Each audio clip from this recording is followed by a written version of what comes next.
Let me hear you say, yeah, we're living on love. Yeah, we're living, yeah, we're living on love. Yeah, we're living on love.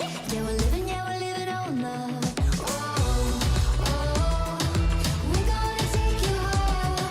Oh, oh, we're gonna lift you up. Oh, oh, we're gonna take you higher. Oh, oh, we're gonna lift you up. When you hit the ground, don't you lose your way. Gotta get back up. Let me hear you say, yeah, we're living on love. Yeah, we're living, yeah, we're living on love. Oh, oh, yeah, we're living on love. Yeah, we're living, yeah, we're living on love. Oh, oh, we're gonna take you higher. Oh, oh, we're gonna lift you up. Oh, oh, we're gonna take you higher. Oh, oh, we're gonna lift you up.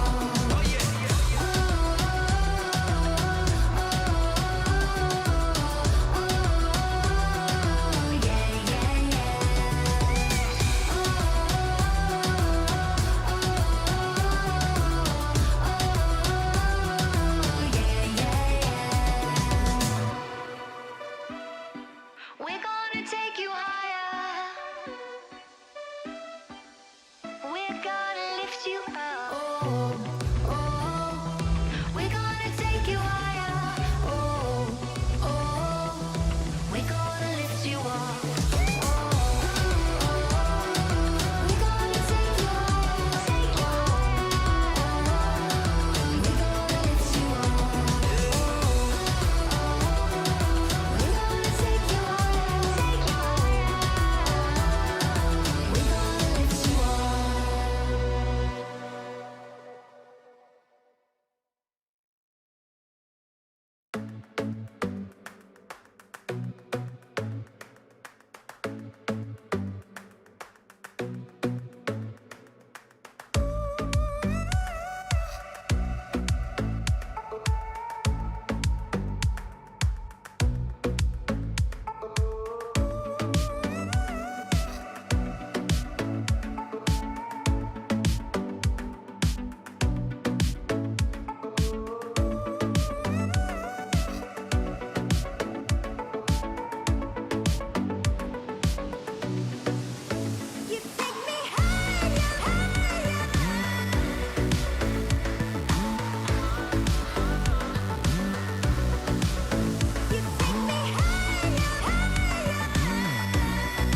Good evening. The meeting is now convened. It is 5:02 p.m. on Tuesday, May 19th, 2026. A quorum of the board is present in the boardroom in accordance with Texas Open Meetings Act, Texas Government Code 551. They're Bobby Adier, Frost Prelo, Luis Galindo, Courtney Lewis, Rosa Maria Verdeja, Tennessee Walker, Lori George, and Jay Segal. The time is 5:03 p.m. on Tuesday, May 19, 2026. We will now recess and reconvene for executive session as authorized by Chapter 551 of the Texas Government Code under Sections 551.07, 072, 074, and 076.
morning.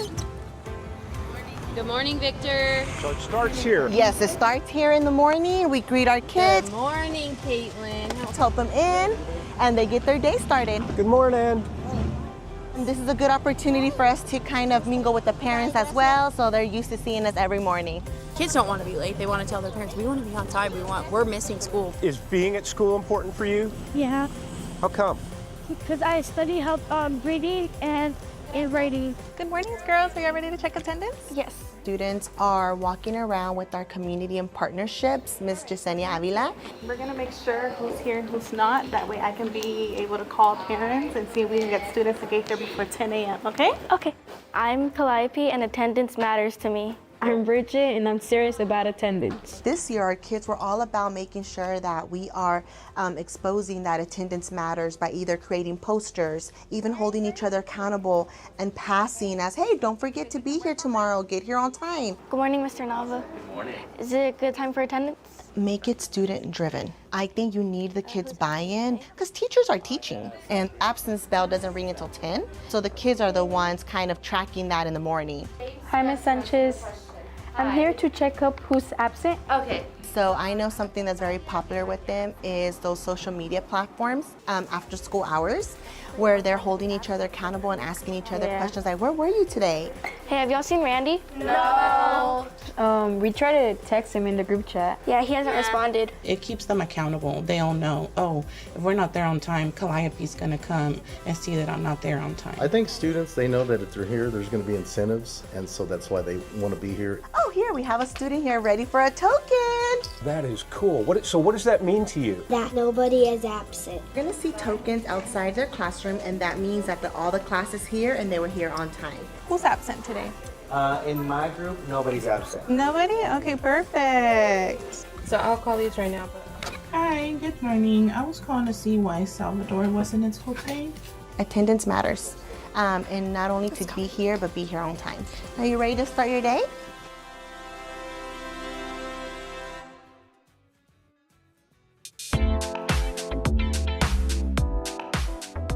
Wherever Pete has been, the kids win.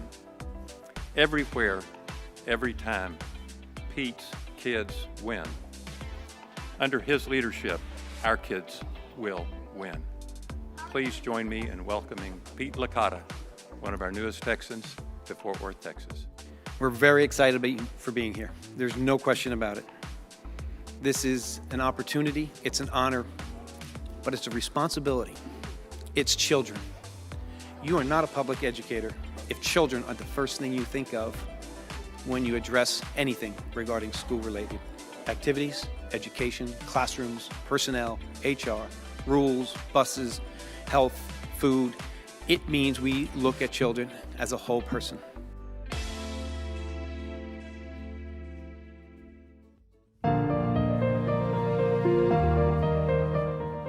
Fort Worth ISD is honored to welcome our teacher candidates from across our pipeline programs to our Spring 2026 Signing Day. All of these seniors here will sign letters of intent to launch their teaching careers right here in Fort Worth ISD. These candidates represent the very best of our teacher residency program and our bilingual teacher assistant program, two of our district's most innovative and impactful ways into the profession. You have an opportunity to change the world, change the future of the world. Give me another profession that can do that. You can't. You have the opportunity to see children in front of you every single day and make their future brighter. From Texas Tech University, we have Aneda Bosos and Cassandra Garcia. Aneda and Cassandra, please sign your letter of intent. Being in the classroom every day has allowed me to build connections with students, to learn from the teachers, and to truly understand what it means to show up for the kids. How important these programs are to our schools, to support our students, and for our own personal growth. And now we have Vanessa Flores and Leslie Buharin from Texas Wesleyan University. Vanessa and Leslie, please sign your letter of intent. I really enjoy working with children. I love them. I think they bring so much joy, not just into the classroom, but into our lives, as educators. We want you to stay here. We need you to stay here. And I'm going to even make it a little more guilt. The kids here need you to stay. Parents that are here, be proud of your children. They have chosen the best profession in the world. We are proud of each of you, and we are grateful that you have chosen Fort Worth ISD as a place where your journey begins.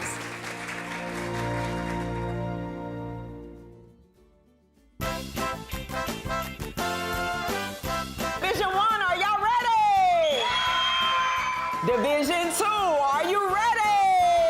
Today we're gathering middle school students all the way from 6th grade to 8th grade. They're coming in and competing. They're having a great time. They're doing 5 math events. So it's just a great chance to get the kids that love math to come in here and showcase it. It's their Super Bowl. 3, 2, begin! 7, 1, 2. 8 plus 2 times 1 equals 10. There's geometry, spatial reasoning, algebra, problem-solving skills, and probabilities. You can work individually or in groups, your choice, to solve the word problem. 1.25. 45 is the total, so 45 go at the bottom. In elementary school, I thought math would be boring and stuff, but after I learned like multiplication, division, cross multiplying, then it really got fun for me. Make sure your team is ready to rock and roll. This is probably right. I am doing mathletics because I wanted to sharpen my math skills. First place, Division 1, goes to...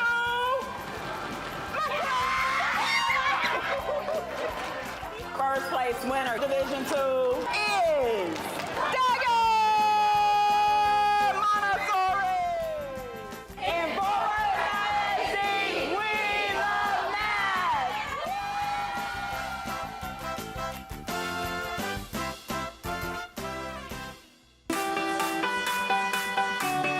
So we have about 1,000 3rd through 5th graders coming in today for the Battle of the Books. Let the battle begin. Battle of the Books is a 2-day competition. The first day is elementary students, the second day is secondary. In which book does a classmate purposely ruin another student's painting?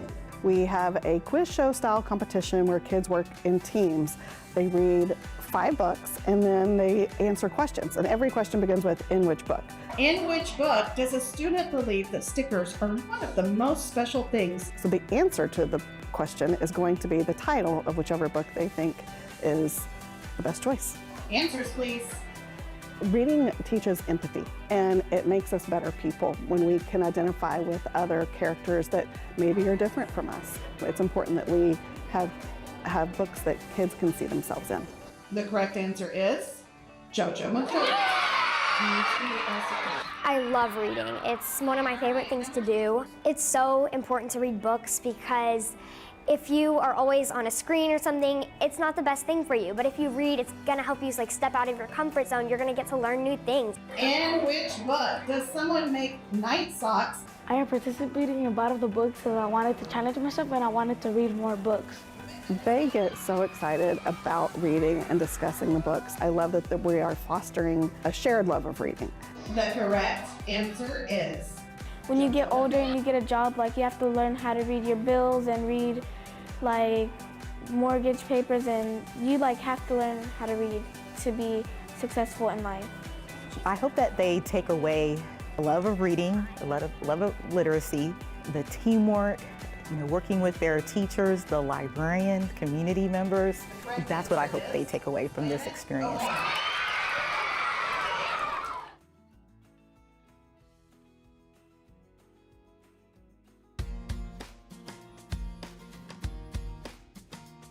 Hello, volunteers and partners. I'm Fort Worth ISD Superintendent Dr. Peter Licata. Today and every day, we honor you and we thank you. Every day you help our schools shine.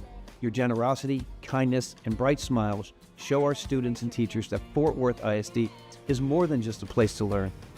It's a community that comes together to support one another and drive our shared success. So today, we thank you for being a light in our district. Whether you read to a class, made a donation, helped teachers get the needed supplies, or worked on a campus, thank you.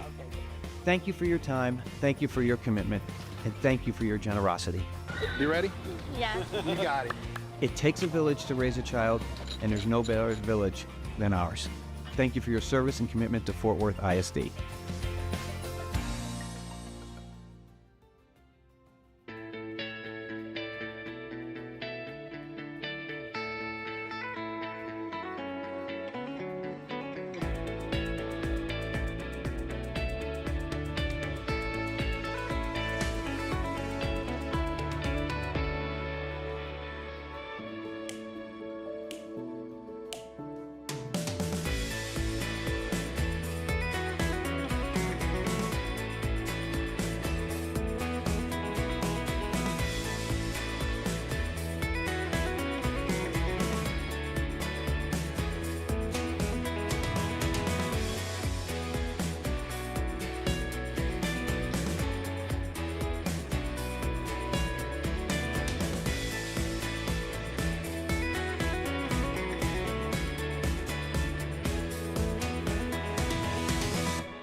Welcome to the 2026 Campus Teacher of the Year celebration.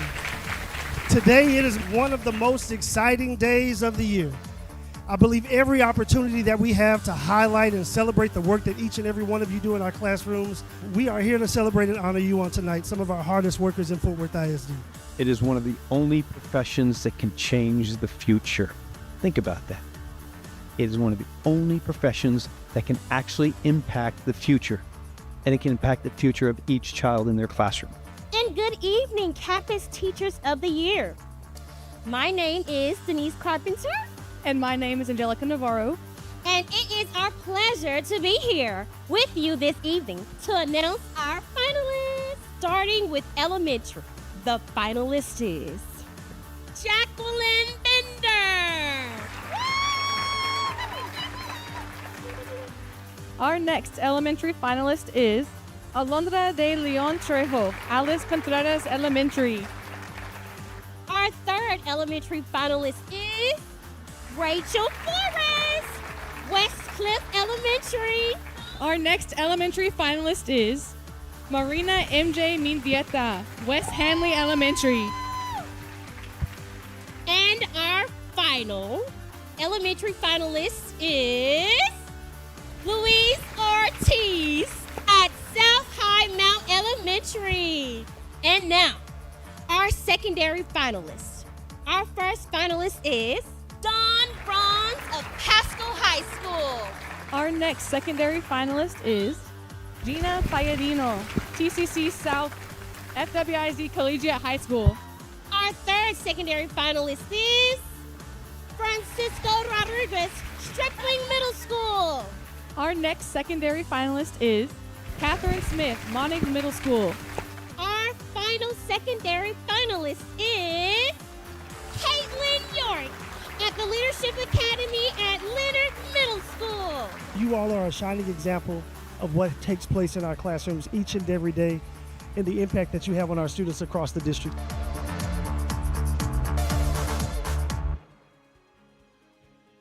Congratulations. Hello, my name is Jacqueline Bender. I teach at Woodway Elementary School. I teach kindergarten. This is my 4th year. Hi, I'm Rachel Flores, a special education teacher at Westcliff Elementary for 17 years. Congratulations. My name is Marina Mendieta. I'm a 3rd grade dual language teacher at West Hanley Elementary for approximately 10 years. My name is Luis Ortiz. I work at South High Mount Elementary and I teach 2nd grade reading and social studies, completing my 6th year. My name is Alondra de Leon Trejo. I teach reading and writing in Spanish and in English at Alice Contreras Elementary. This is my 6th year. I was very surprised to be named a finalist. I was just taken aback in the best way possible. I just sat there and finally my principal, she pushed me from behind and I've become famous for this. No, I was not surprised. I am a leader on my campus and I worked really hard. My mouth opened so wide when they said my name. I showed up late because I was preparing for STAR. I felt really bad because I almost missed the whole thing. I feel like I am a strong candidate, so I kind of, in my head, they named the first person, and then the second person in my head, I was like, Alondra de Leon Trejo, Alondra de Leon Trejo. And they did. It's an honor. A District Teacher of the Year should exemplify a willingness to adapt, but at the same time, it's a huge responsibility. We have amazing teachers, and I want to shout it from the top of the Pier 1 building. I do the work for these children, and I want to be the best, and I want my children to be the best. Just always be there for them and just do the best that you can for them. Because the students deserve the best. And I am a product of Fort Worth ISD. I know these kids. I feel like I come from this neighborhood. I went to ANA first, and then I went to 6X High School, and during that time I had like amazing teachers. What drew me to becoming a teacher? Oh, so many things. School was the first place where I felt believed in. This wasn't my degree. I got alternative certifications. Well, I actually kind of fell into teaching. Now here I am at, Fort Worth ISD. I just wanted to be with children and to teach. When they are getting the material that I'm presenting to them, The excitement I can't contain it. That is the most exciting part of my day. That is why I'm here. I need to make it exciting. So I'm the one that's got a lot of body movement. I'm not shy. No one would be surprised about that.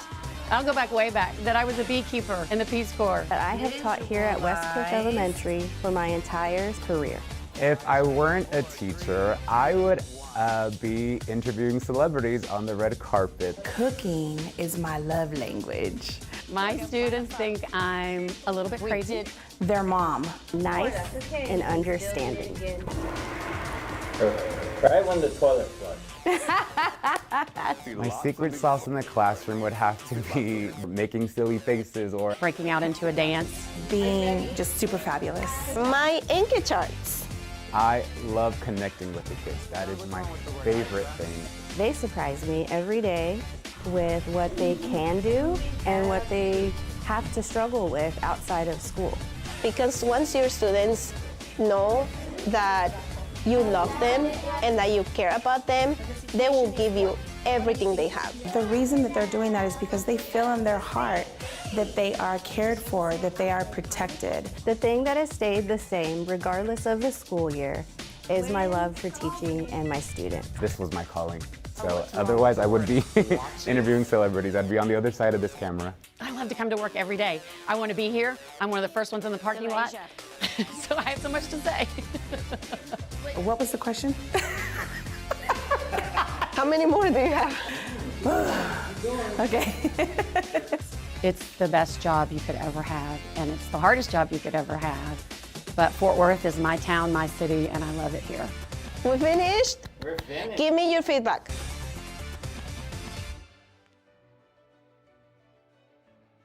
Now everything I go to is at the teacher learning center.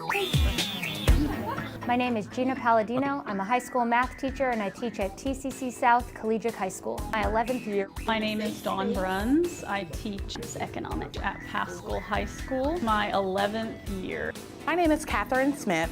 I teach English Language Arts at Monning Middle School. I have been a teacher in Fort Worth ISD for the past 11 years. My name is Francisco Rodriguez, and I'm the Director of Bands at Stripling Middle School, the start of Year 8. My name is Caitlin York. I teach at the Leadership Academy at Leonard Middle School, and I teach 7th grade English. This is my first year.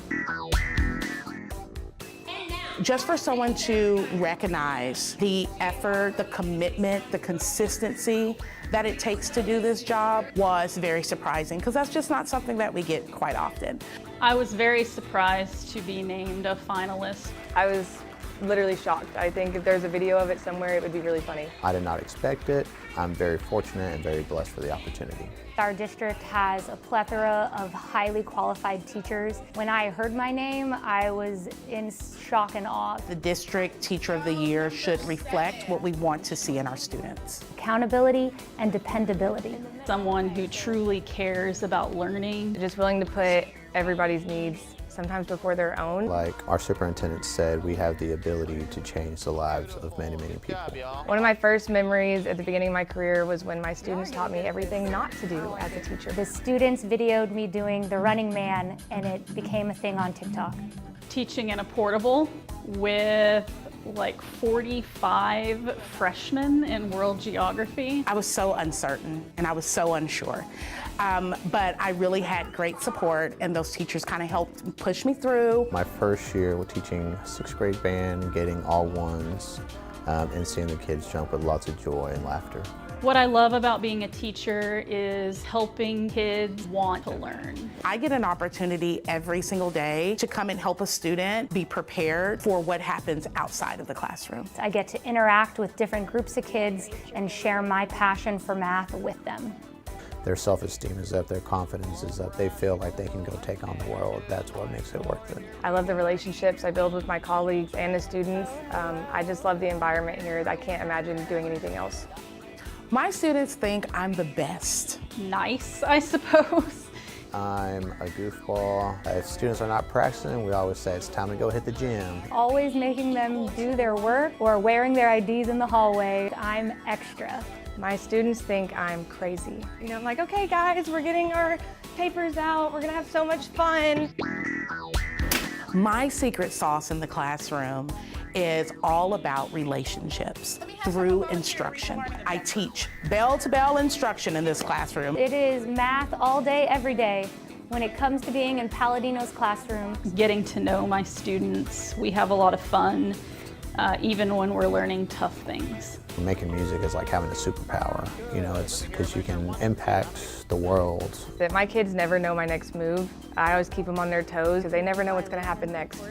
I think that's why I'm a good teacher now, because they can't get away with anything. I know all their tricks. I think people might be surprised to know I went to college for religion. Outside of school, I don't need to use a lot of technology. Possibly you could have been an NBA player. No, I'm totally kidding. I think people would be very surprised to know that I was not the best student. But what do you mean, Ms. York? We have to do work at school? Maybe people would be surprised to know that at one point I was the lunch lady and the bus driver before I became a teacher. The reason I wanted to become a teacher was because I have a love of acquiring knowledge. I got that from my parents. My mom drew me into the teaching field, and so I grew up in a classroom. It felt very familiar. What drew me to teaching was my curiosity about the world. Teaching was the perfect fit. My teachers didn't wear capes, but were the heroes in my life, and so I want to have that same impact on my students. Because I had influential teachers when I was growing up. Those teachers believed in me. I knew early on that this was my life's work. Whether it was my first year or my 11th year, the students never loved doing math homework. They tell me all the time, I hate your class, but I love you. You know, obviously the first couple notes, and I always warn the parents, are not the prettiest. Teaching in Fort Worth ISD is worth it because of the outcome. Feel like they can go take on the world. That's what makes it worth it, for sure. Because you get to meet kids from all walks of life. They deserve the best opportunities, and we as teachers need to give them to them. Teaching in Fort Worth ISD is worth it because if not us, who?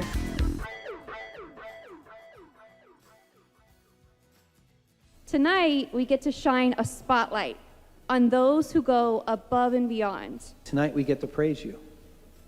We definitely get to praise you because there's so many great teachers out there. You've come to be the last 10 that we came down to. And now, our 2025-26 Elementary Teacher of the Year winner is Alondra de León Trejo, Alice Contreras Elementary. I want to share a moment I will always remember. This past week, after math test, one of my students wrote a card for me. She said, "Mrs. De Leon, you have inspired my future to believe in myself the way you do." And she also shared that she wants to become a teacher. That sentence lives in my heart. If there is one thing I hope every child takes away from my classroom, is this. You can, you always could, and I will always believe in you until you believe in yourself. And now, our 2025-26 Secondary Teacher of the Year winner is Caitlin York from Leadership Academy at Leonard Middle School. To every teacher here, please hear me when I say this. You matter. Your work matters, your effort matters, and your heart matters. Public education is stronger because you are in it. Children are better because you teach them, and the future is brighter because of the countless unseen moments you choose to give. Keep showing up, keep loving kids, and keep being the teacher you needed when you were younger. The world may not always see what you're carrying, but your students do, and they learn resilience, hope, and belief from you every single day.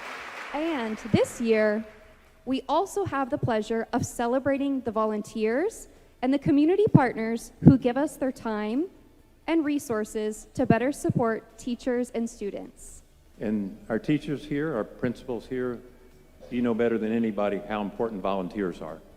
Please join me in welcoming our Volunteer of the Year, Heather Smith, to the stage. Clifford Davis is a special place, bringing together families from all over the world. For some students, this is the first opportunity anyone in their family has ever had to have a formal education. They are paving the way for their family and their new life here in America. It is an honor to be a part of that story. And for the final recognition of the evening, please welcome our Partner of the Year, Trinity Metro. I also want to thank the Fort Worth ISD and your leadership, collaboration, and the shared commitment that you have the purpose of uplifting our communities, our students, and our families.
Good morning. Good morning, Victor. So it starts here. Yes, it starts here in the morning. We greet our kids. Good morning, Caitlin. Help them in, and they get their day started. Good morning. And this is a good opportunity for us to kind of mingle with the parents as well, so they're used to seeing us every morning. Kids don't want to be late. They want to tell their parents, we want to be on time. We're missing school. Is being at school important for you? Yeah, How come? because I study help reading and writing. Good morning, girls. Are you ready to check attendance? Yes. Students are walking around with our community and partnerships, Ms. Yesenia Avila. We're going to make sure who's here and who's not. That way I can be able to call parents and see if we can get students to get here before 10 a.m., okay? Okay. I'm Calliope and attendance matters to me. I'm Bridget and I'm serious about attendance. This year, our kids were all about making sure that we are exposing that attendance matters by either creating posters, even holding each other accountable, and passing as, hey, don't forget to be here tomorrow, get here on time. Good morning, Mr. Nava. Good morning. Is it a good time for attendance? Make it student driven. I think you need the kids' buy-in because teachers are teaching and absence bell doesn't ring until 10. So the kids are the ones kind of tracking that in the morning. Hi, Ms. Sanchez. I'm here to check up who's absent. Okay. So I know something that's very popular with them is those social media platforms after school hours where they're holding each other accountable and asking each other questions like, where were you today? Hey, have y'all seen Randy? No. We tried to text him in the group chat. Yeah, he hasn't responded. It keeps them accountable. They'll know, oh, if we're not there on time, Calliope's gonna come and see that I'm not there on time. I think students, they know that if they're here, there's gonna be incentives, and so that's why they wanna be here. Oh, here, we have a student here ready for a token. That is cool. So what does that mean to you? That nobody is absent. You're gonna see tokens outside their classroom, and that means that all the classes here and they were here on time. Who's absent today? In my group, nobody's absent. Nobody? Okay, perfect. So I'll call these right now. Hi, good morning. I was calling to see why Salvador wasn't in school today. Attendance matters, and not only to be here, but be here on time. Are you ready to start your day?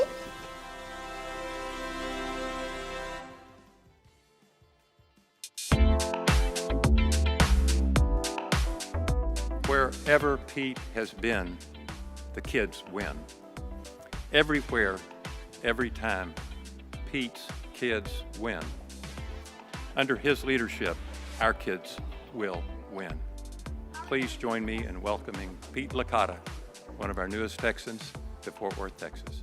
We're very excited for being here. There's no question about it. This is an opportunity, it's an honor, but it's a responsibility. It's children. You are not a public educator if children are the first thing you think of when you address anything regarding school-related activities, education, classrooms, personnel, HR, rules, buses, health, food. It means we look at children as a whole person.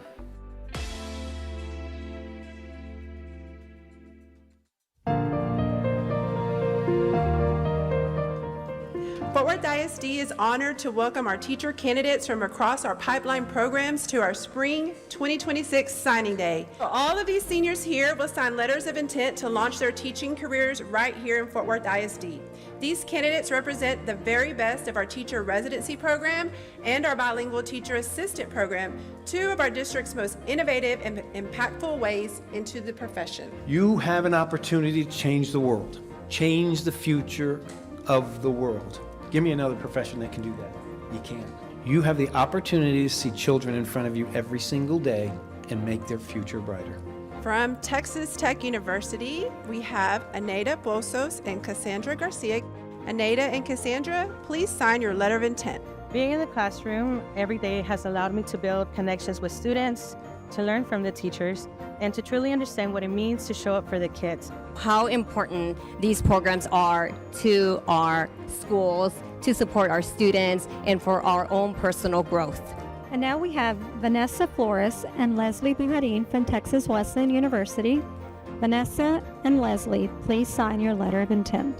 I really enjoy working with children. I love them. I think they bring so much joy, not just into the classroom, but into our lives, as educators. We want you to stay here. We need you to stay here. And I'm going to even make it a little more guilt.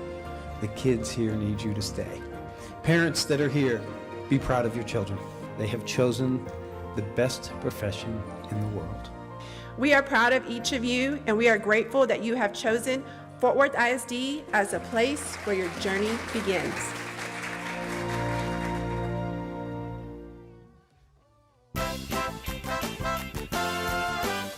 Division 1, are y'all ready? Division 2, are you ready? Today we're gathering middle school students all the way from 6th grade to 8th grade. They're coming in and competing. They're having a great time. They're doing 5 math events. So it's just a great chance to get the kids that love math to come in here and showcase it. It's their Super Bowl. 3, 2, begin! 7, 1, 2. 8 plus 2 times 1 equals 10. There's geometry, spatial reasoning, algebra, problem-solving skills, and probabilities. You can work individually or in groups, your choice, to solve the word problem. 1.25. 45 is the total, so 45 go at the bottom. In elementary school, I thought math would be boring and stuff, but after I learned like multiplication, division, cross multiplying, then it really got fun for me. Make sure your team is ready to rock and roll. This is probably right. I am doing mathletics because I wanted to sharpen my math skills. First place, Division 1 goes to...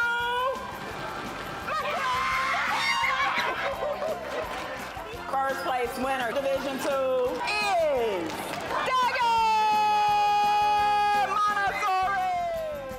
And Fort Worth ISD, we love math.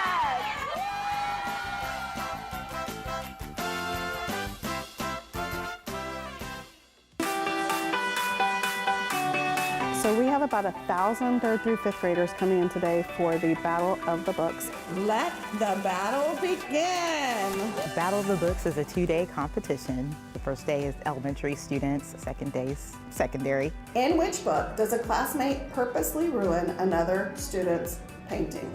We have a quiz show style competition where kids work in teams. They read 5 books and then they answer questions, and every question begins with "in which book?"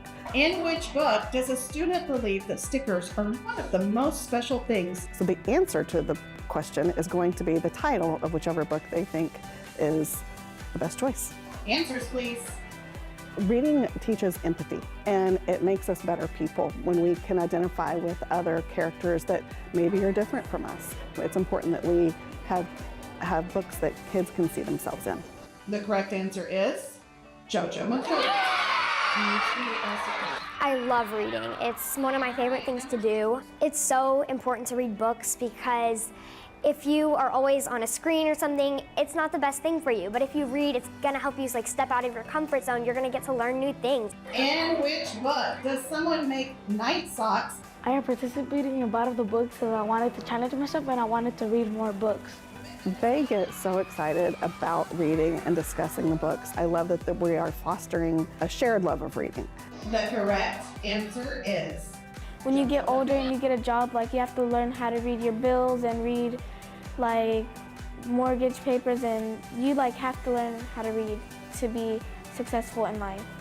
I hope that they take away a love of reading, a love of literacy, the teamwork, working with their teachers, the librarian, community members. That's what I hope they take away from this experience.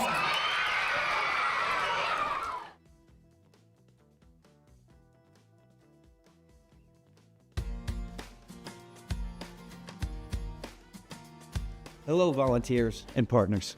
I'm Fort Worth ISD Superintendent Dr. Peter Licata. Today and every day, we honor you and we thank you. Every day you help our schools shine. Your generosity, kindness, and bright smiles show our students and teachers that Fort Worth ISD is more than just a place to learn. It's a community that comes together to support one another and drive our shared success. So today, we thank you for being a light in our district. Whether you read to a class, made a donation, helped teachers get the needed supplies, or worked on a campus, thank you. Thank you for your time, thank you for your commitment, and thank you for your generosity. You ready? Yeah. You got it. It takes a village to raise a child, and there's no better village than ours. Thank you for your service and commitment to Fort Worth ISD.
In accordance with the Open Meetings Act, the board opened the meeting at 5:02 p.m. with a quorum present, recessed open session, convened executive session, adjourned executive session, and now reconvenes open session at 6:33 p.m. I want to thank everybody for your patience as we work through our executive session.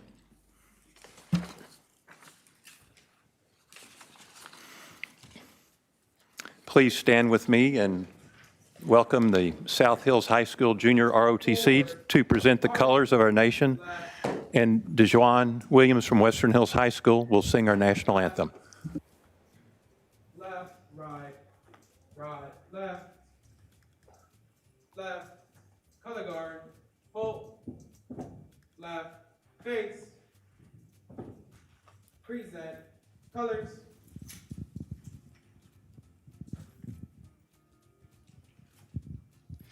Oh, say, can you see by the dawn's early light what so proudly we hailed at the twilight's last gleaming, whose broad stripes and bright stars through the perilous fight o'er the ramparts we watched were so gallantly streaming, and the rocket's red glare, the bombs bursting in air, gave proof through the night that our flag was still there. Oh, say does that star-spangled banner yet wave o'er the land of the free and the home of the brave. I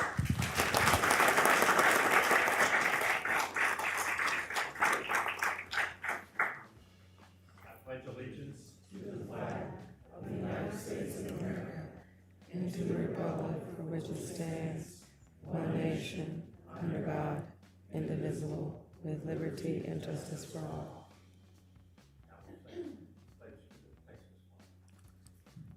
I honor the Texas flag. I pledge allegiance to thee, Texas, one state, under God, one and indivisible. Order, arms. Right, face. Forward, march. Left, left, right. Color guard, hold.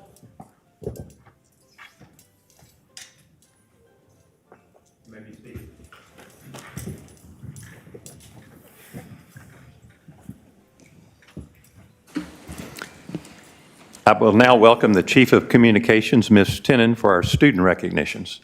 Good evening, President Guerin, Superintendent Dr. Licata, and board members. We now invite our board members to join us down front as we recognize some outstanding students and staff who represent the very best of our district. So make your way down to the podium, down to the bottom, and we'll take pictures with the greeters. As we begin, we kindly ask that you hold your applause until the conclusion of the recognition. We ask our board members remain in front of the dais as we will be taking a group photo of tonight's recognition here in the boardroom.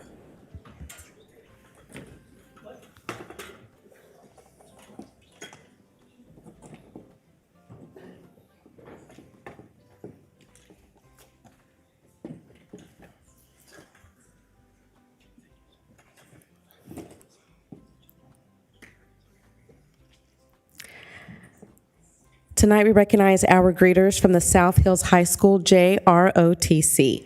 These exceptional students embody the spirit of leadership, commitment, and community service that is the heart of the JROTC program. Please join me in thanking Cadet Command Sergeant Major Eli Gonzalez.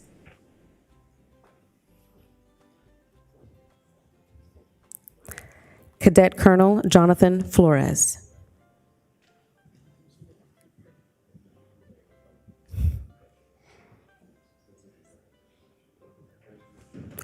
Cadet Private First Class Kelly Uribe.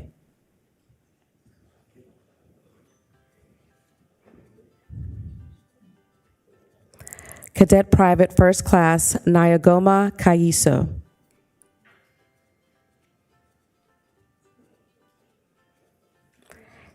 And their instructor, First Sergeant Michael Long.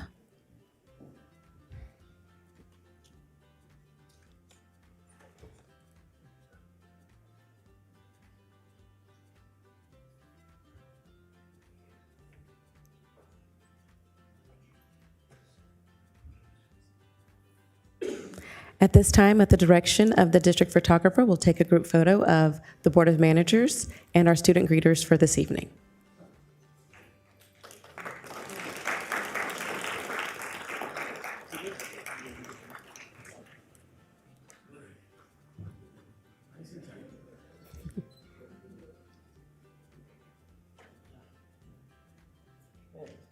One, two, and three. One, two, and three. Thank you. Thank you. And President Guerin and Dr. Licata, that concludes our recognitions for this evening. Thank you.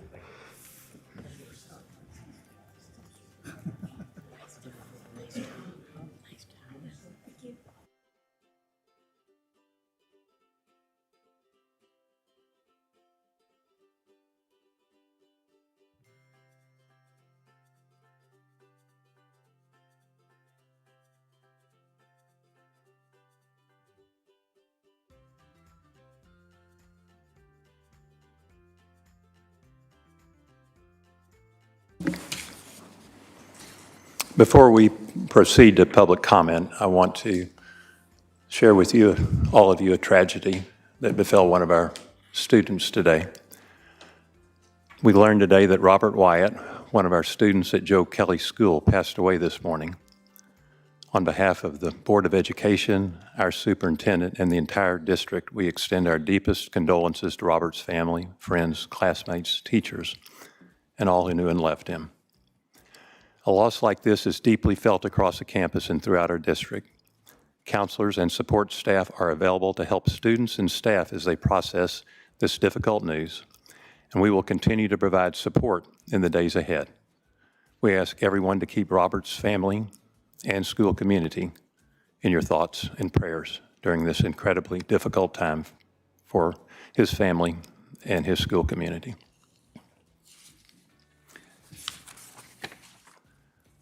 Before we proceed with the public comment, I want to share with everyone, we just came out of a longer than normal executive session. We had issues on there that required extensive discussion. But I want to take a moment to clarify the purpose of the executive session and address some questions we've received about what goes on in executive session and the timing of it on our agenda. Under Texas law, the board may enter executive session only to discuss specific matters that are expressly authorized by the Texas Open Meetings Act. These include, among other things, certain personnel matters, certain student discipline appeals, safety and security matters, real property matters, and consultation with our attorneys regarding items that are properly posted on today's agenda. The board is not permitted to discuss the entire agenda in executive session, nor may it deliberate privately on matters that do not fall within a lawful exception. Any final action or vote by the board must occur in open session. The placement of executive session on the agenda, whether at the beginning or later in the meeting, does not change what the board may or may not discuss. It simply allows the board to address those limited confidential matters efficiently in a manner permitted by law, while ensuring that all required discussion and action occur publicly and transparently in open session. Public comment remains an important part of the board's meetings, and the board will hear public comment in accordance with the law before taking action on agenda items. We appreciate the community's engagement and remain committed to conducting district business transparently and in full compliance with the Texas Open Meetings Act. and we've moved executive session beginning of the evening to avoid inconveniencing you as much as possible. Before I call on public comment, I'd like to ask Dr. Licata. He's got a report, and I'm going to ask him to give part of it before public comment, and then he may come back after public comment and make additional comments. Thank you, President Guerin. As I've entered my 56th day here at my new home in Fort Worth, I want to thank the Board of Managers for their perspectives and input as we continue to refine and collaborate our practices moving forward. To the public, you will begin to see significant changes in how agenda items are posted, described, and presented. We want our process to be more transparent, more forward-facing, and easier for the community to understand. But before I begin to review these, I'd like to ask a special privilege for Board Member Adia to take a minute or two to share reflections from his school visit with us last week and how it helped illustrate the realities and challenges that many of our students and staff face every day. Thank you, Superintendent. I just wanted to very briefly share I had the opportunity, along with the superintendent and others, to visit one of our elementary schools. The particular school is less important. Dean Nadia, will you raise the mic? Oh, sorry, sound not good. So I had the opportunity, along with the superintendent and others, to visit one of our elementary schools. Less important than the particular school was just what I observed there. In many ways, it presented what we would kind of be worried about in a big urban school district. School building that was not in great shape. Frankly, and I was concerned even before we walked in the building. What I saw in the classroom, I will say, that moved me very much was the almost desperate desire of those children in those classrooms to learn. We had the opportunity to visit 3 classes. In every class, the children were engaged, were sitting in their seats, were paying attention, were responding to questions. And I remember one in particular where the teacher asked students if they wanted to read and literally every single one of maybe 20 kids in the classroom, every single hand went up, and not only went up, but went up as high as possible and as forcefully as possible. And so what I told the superintendent afterwards was that to me reinforces why, and I understand that there will be complexities and disagreements about how we go about doing it and what it looks like, but the desperate need for us to attend to the needs of those children and figure out how we can make sure that, as I put it to the superintendent, not one of those kids in 6 months or 9 months or 12 months is not raising their hand with that level of enthusiasm. That's the hope, is that, for me at least, is that we are getting more and more kids throughout our school district to have that level of desperate desire to learn, and I hope we can do that together. Thank you, sir. And I think the best comment you made was, I wish my law students at the school raised their hand that emphatically and enthusiastically. I have a few notes to come through. As noted, tomorrow's public meeting. We are restarting the RFP process for the Farrington Field. The board has made it clear that if we are going to move forward on an issue tied so closely to Fort Worth history and tradition, we must ensure there is full and complete understanding of the process and public input. Tomorrow's meeting is about listening to the community, hearing their thoughts moving forward. While this will likely delay the process for about 90 to 120 days, I believe it is absolutely worth it. There are also 2 land sales on tonight's agenda that I moved from consent agenda to action items. When it comes to district property, which ultimately belongs to the public, I believe these discussions should always be forward-facing and transparent. These parcels are currently being utilized by the city, and in conversations with the mayor, she shared that once transferred, the properties will return to the tax rolls and begin generating long-term value for the community. I've also asked that we expedite the purchase of Chromebooks, interactive panels, and teacher laptops for our Elevate campuses along with additional schools across the district. These purchases are for next year, but we must act now. If we wait until after July 1st, next budget year, and approve the order, there's a real possibility that this equipment will not arrive in time for the start of school.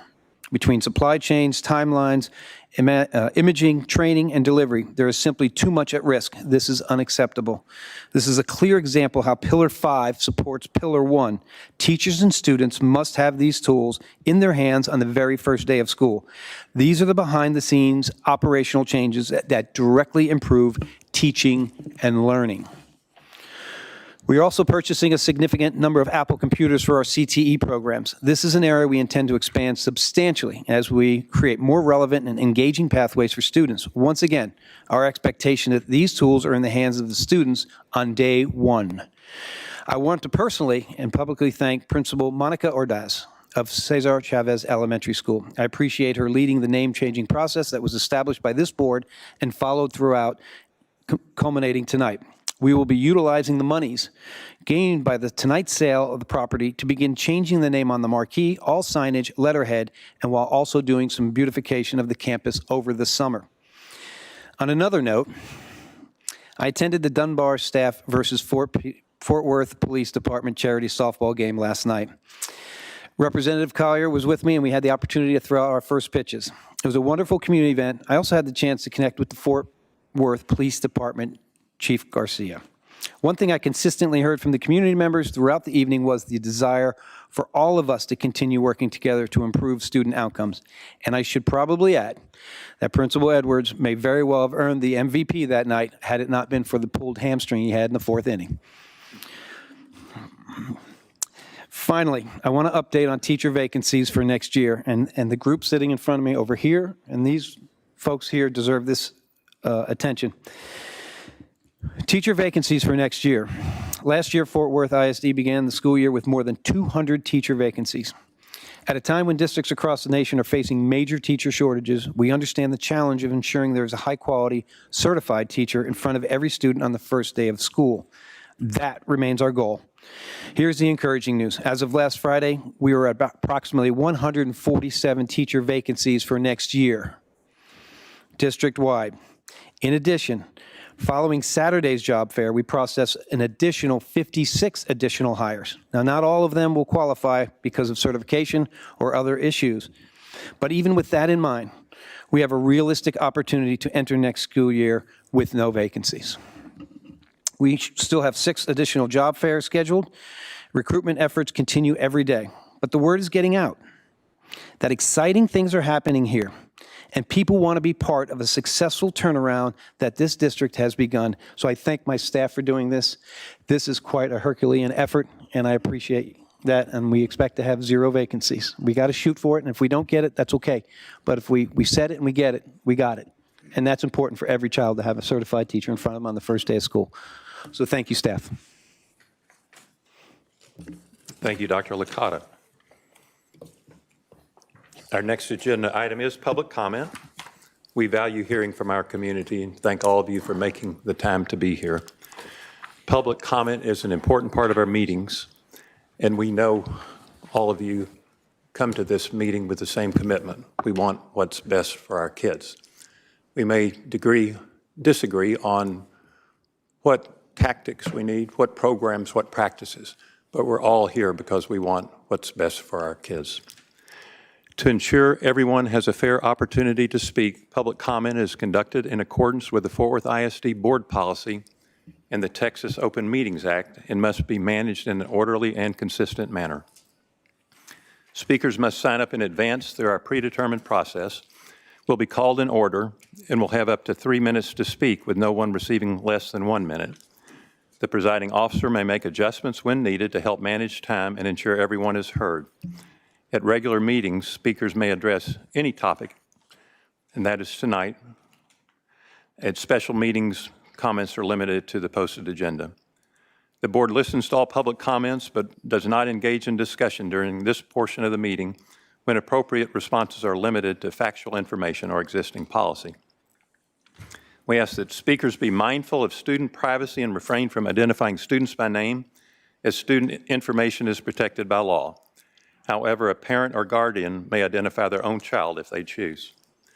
Speakers are also discouraged to avoid naming individual employees or volunteers and instead address concerns at the campus, program, or district level.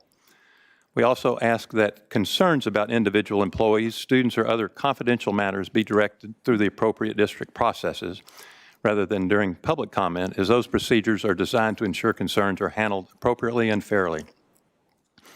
Please respect the procedures in place as well as other speakers and audience members, and conclude your remarks promptly when your 3 minutes have expired. This is America. I can't tell you what to say or how to say it, and I certainly wouldn't do that. But I can ask. I ask that everyone here treat all the speakers and each other with the same kind of dignity and respect you would ask for yourself. It's just a request from me. We're all here for one reason, for the kids. Again, we may disagree on what the best cause of action, but that's why we're here, every single one of us. And now, we have 41 speakers who have signed up for tonight. 42. Well, one dropped out. So our first speaker is Tricia Forsyth.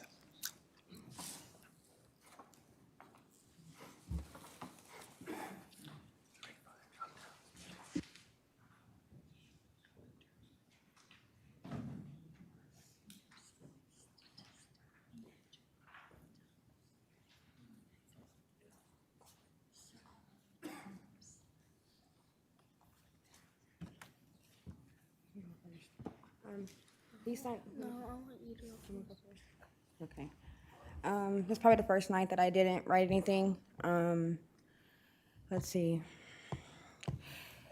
It's kind of rude not to show up to things when you're on the program to speak for things. It's nice, but at least you showed up. We appreciate that, but it's kind of rude not to show up. You can't hear me? Okay, now you can. Okay.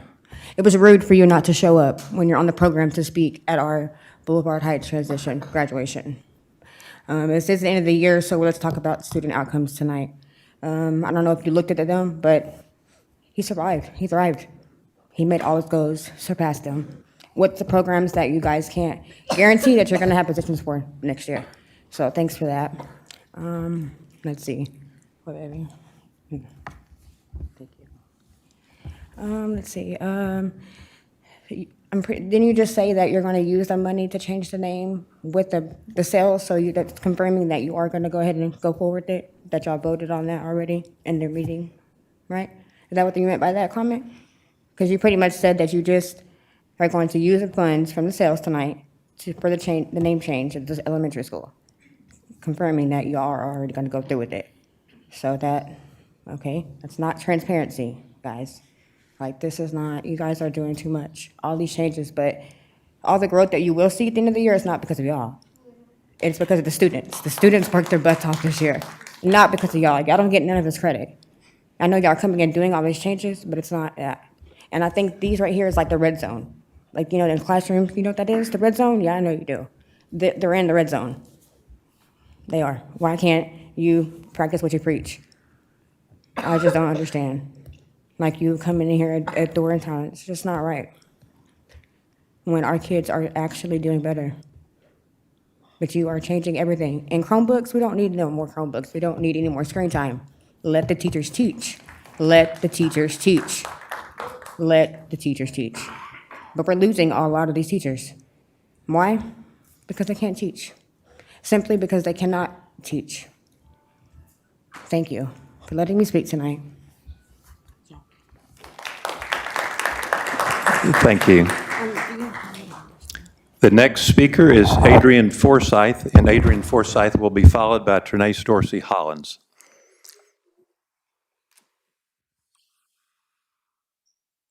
Okay.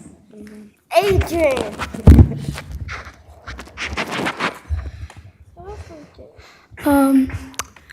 I am here tonight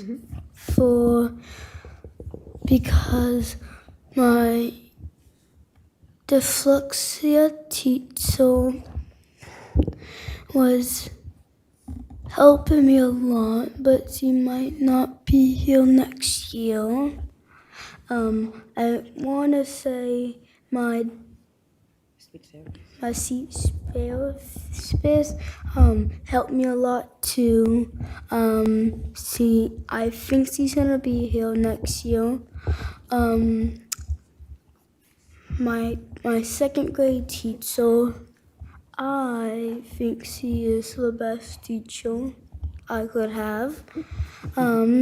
She's the one that helped me get dyslexia. My mom helped me get my speech therapist. I want to show you this right now. This is what I accomplished from this year with the help of my dyslexia, my second grade teacher, my speech therapist, and my mom.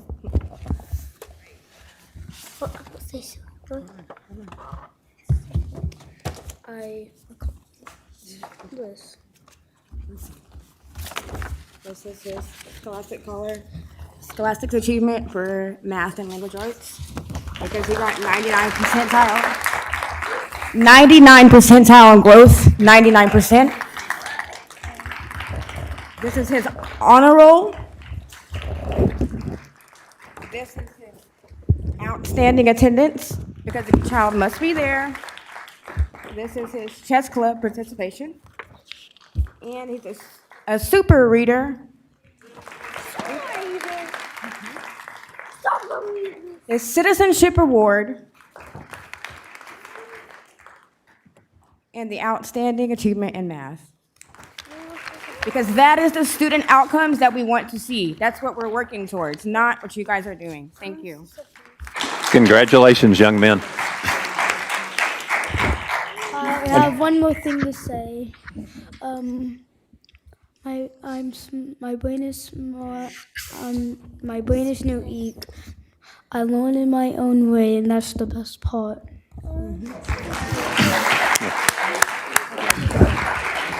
6, 7. Thank you. Our next speaker is Trinace Dorsey Hollins, and she'll be followed by Samuel Mercer.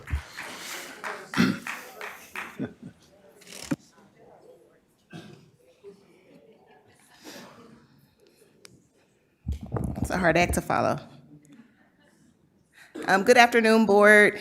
Dr. Licata, my name is Trinace Dorsey Hollins. I'm a lifelong resident of Fort Worth and the proud mother of 2 beautiful Fort Worth ISD students and the director of Parent Shield Fort Worth. I want to just begin by affirming, and I think he did a great job by affirming it as well, letting you know that our children are brilliant, every single one of them. Last month, when I heard the changes affecting SPED, I was concerned. While the logic of the ideas sound reasonable, I'm not sure if the plan was actually well thought out and the details have been thoroughly thought out or shared. Everything that has been communicated to us has been a little watered down and created a lot more questions. I could talk about special education all day because I am the mother of a nonverbal child who was recently promoted to second grader in Fort Worth ISD's RISE classroom and who's also being affected by the changes. However, Dr. Licata, you recommended and Board of Managers, you approved and said that these cuts would benefit kids, so I'm waiting. There has been so much talk about adults, and please hear me when I say this. I appreciate all the hard work that our teachers are doing because they're definitely working hard. I've seen it firsthand for myself. Like Robert said, he went and visited some classmates as well. But let's not lose sight of the students. This is about them, not the adults, not the grown people talking about how this makes them feel. You stated that you would be transparent. One of the things that I told you when you first arrived was that I was going to hold you accountable. And the best way I know to do that is with honest, aggregated data. These changes have been made very quickly. You said it was going to be for the benefit of children. Great. You've been here for, I think you said 54 days in our district. My question is, how have these changes actually been improving student outcomes for kids? How have they been closing gaps for students? There was just an article released by Fort Worth Report stating that math and reading learning rate for our district is at a 0.54 with kids learning per year. That puts our district at the bottom 2% nationally for learning rate. This means that our children, although they're going to school for a full year, are only learning half the year.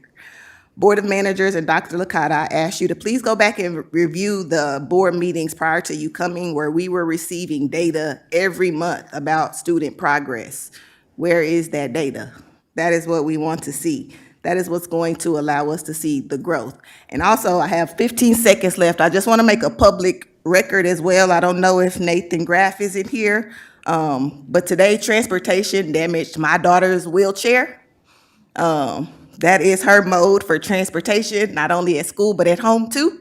And I just want to make sure that's taken care of. Thank you. Our next speaker is Samuel Mercer, and Samuel Mercer will be followed by Mark Christensen.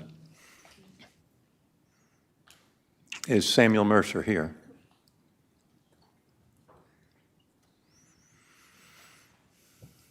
Mr. Mercer, are you Mr. Christensen?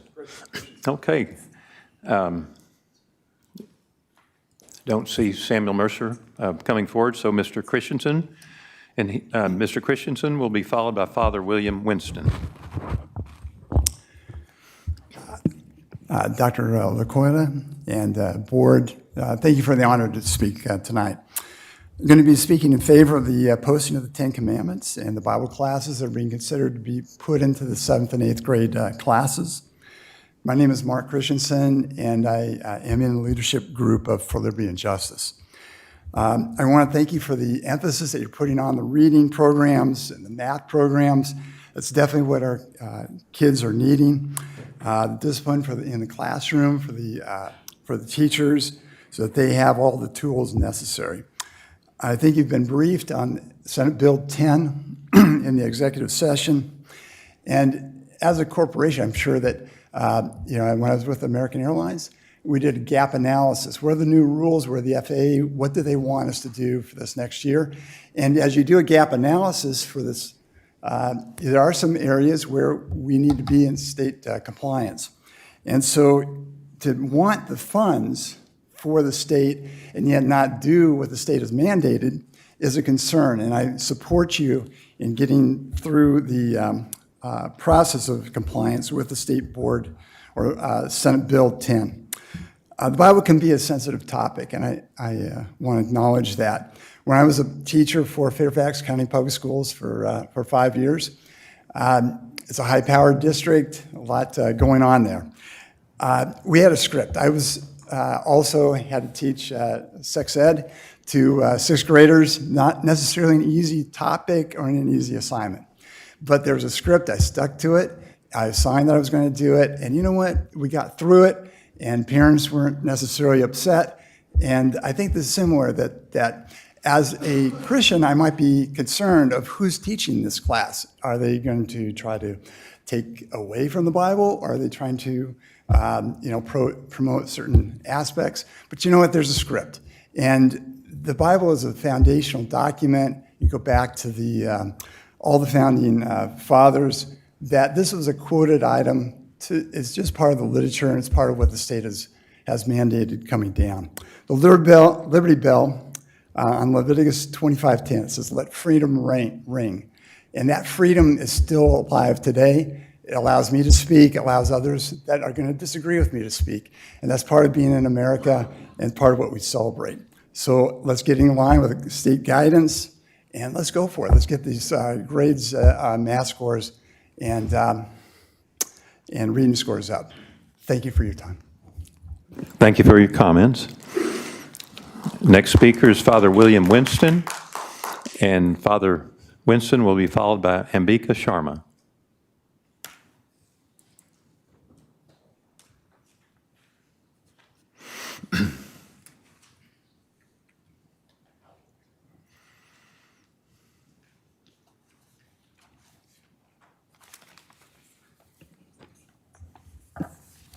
I am Father William Winston. I'm a retired Episcopal priest.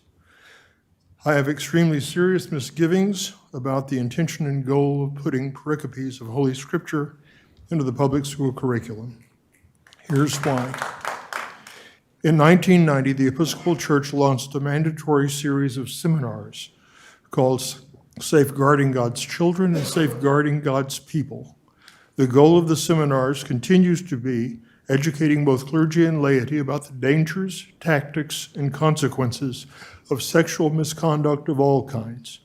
Consequently, after looking at the two pericopes of Scripture proposed as the first Bible passages to be taught, I saw a tactic known in sexual misconduct circles as the first stage of grooming. That is, initially to present something that is attractive to the greatest number of people. The 13th chapter of 1 Corinthians is the primary document that defines the Greek word agape, which the King James Version calls charity and modern translations call love.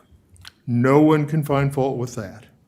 I have come to define agape as passionate, enthusiastic generosity in which there is nothing of oneself considered. It's not a badge of honor, but something that one does intuitively so that one is not even aware of doing that, and therefore it is a position that excludes any possibility of xenophobia, Islamophobia, homophobia, or misogyny. But whoever came up with this diabolical satanic grooming scheme showed their hand before they played it. The second pericope from the 5th chapter of St. Matthew's Gospel is the Beatitudes. The Beatitudes are one of the central parts of the teachings of Jesus that Christian nationalists label as woke, as though that were a bad thing. And they teach that the Beatitudes have no place in 21st century American Christianity. They prefer the Jewish laws of Leviticus, which call for people being put to death for crimes that we might not even consider misdemeanors today. My concern is that because all of this governmental Christian talk is nothing more than political performance, rather than being anything truly spiritual, the perpetrators will easily shift the choices for the next series of pericopes a little closer to their own secular, biased, prejudicial hate-defined goals until by the school year end, the harshest passages about the groups of people, religions, and actions that this group needs to hate in order to make this nation one particular kind of evangelical, whites-only fantasy nation like that of the Aryan dream of what Nazi Germany wanted to become. Please don't take this decision lightly. Thank you. Thank you, Father Winston. Next speaker is Ambika Sharma, and she will be followed by Amanda Ine.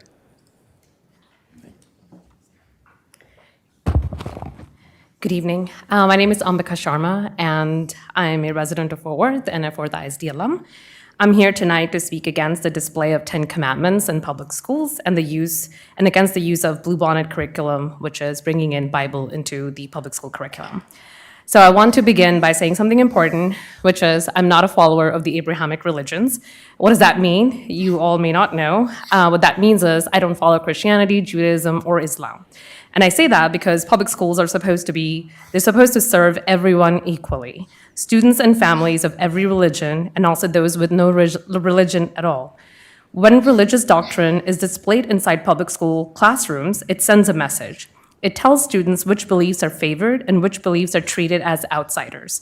Whether intentional or not, it creates occlusion and tiers of citizenship. The United States was founded on religious freedom, but religious freedom does not mean government promotion of religion. Actually, it means the opposite. It means the government cannot establish or endorse one religion over another. This principle is protected by the Establishment Clause of the First Amendment of the United States. The Establishment Clause exists to prevent the government from promoting religion, pressuring religious participation, or using public institutions to favor one faith tradition over others. Public schools are government institutions. Children, mostly, are required to attend schools. That is why courts have repeatedly recognized that schools must remain religiously neutral. This issue has already been litigated. The United States Supreme Court in Stone v. Graham in 1980 struck down a Kentucky state law which mandated that public schools display 10 commandments. So there's already a precedence. I understand that the Texas state has passed SB 10 and is pressuring you all to display the 10 commandments, but I, as a taxpayer, urge you to show some courage and push against this because we're wasting our taxpayers' dollar. This will be litigated. So I'm deeply unhappy that you're wasting our taxpayer dollars going down a heavily litigated path. On June 10th, 2025, this board unanimously passed $1 billion for the 2025-2026 school year, creating a $43.6 million deficit. We're already in deficit, Mr. Green, or Garen, sorry. You're just putting more financial strain onto our Fort ISD. Every dollar spent defending unconstitutional or legally questionable policies is a dollar that could have gone toward teachers, students, counselors, libraries, etc. Second, I'm also concerned about the Blue Bonnet curriculum. While supporters, I heard one tonight, says that that this is an educational material. What I strive for is material that encourages critical thinking. Education should prepare students to engage with ideas thoughtfully, to question authority when necessary, and to evaluate evidence independently. So please, I would like to see more critical thinking in classroom and not religion. Thank you. Thank you for your comments.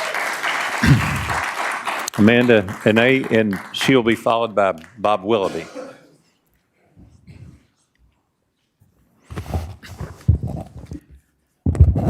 Sorry. Good evening. My name is Amanda Anae. I'm a parent. I'm a current teacher for 3 more days in this district, and a very active community member. A half-truth functions as a complete lie because its core intent is to deceive. That's what we were told at the last meeting.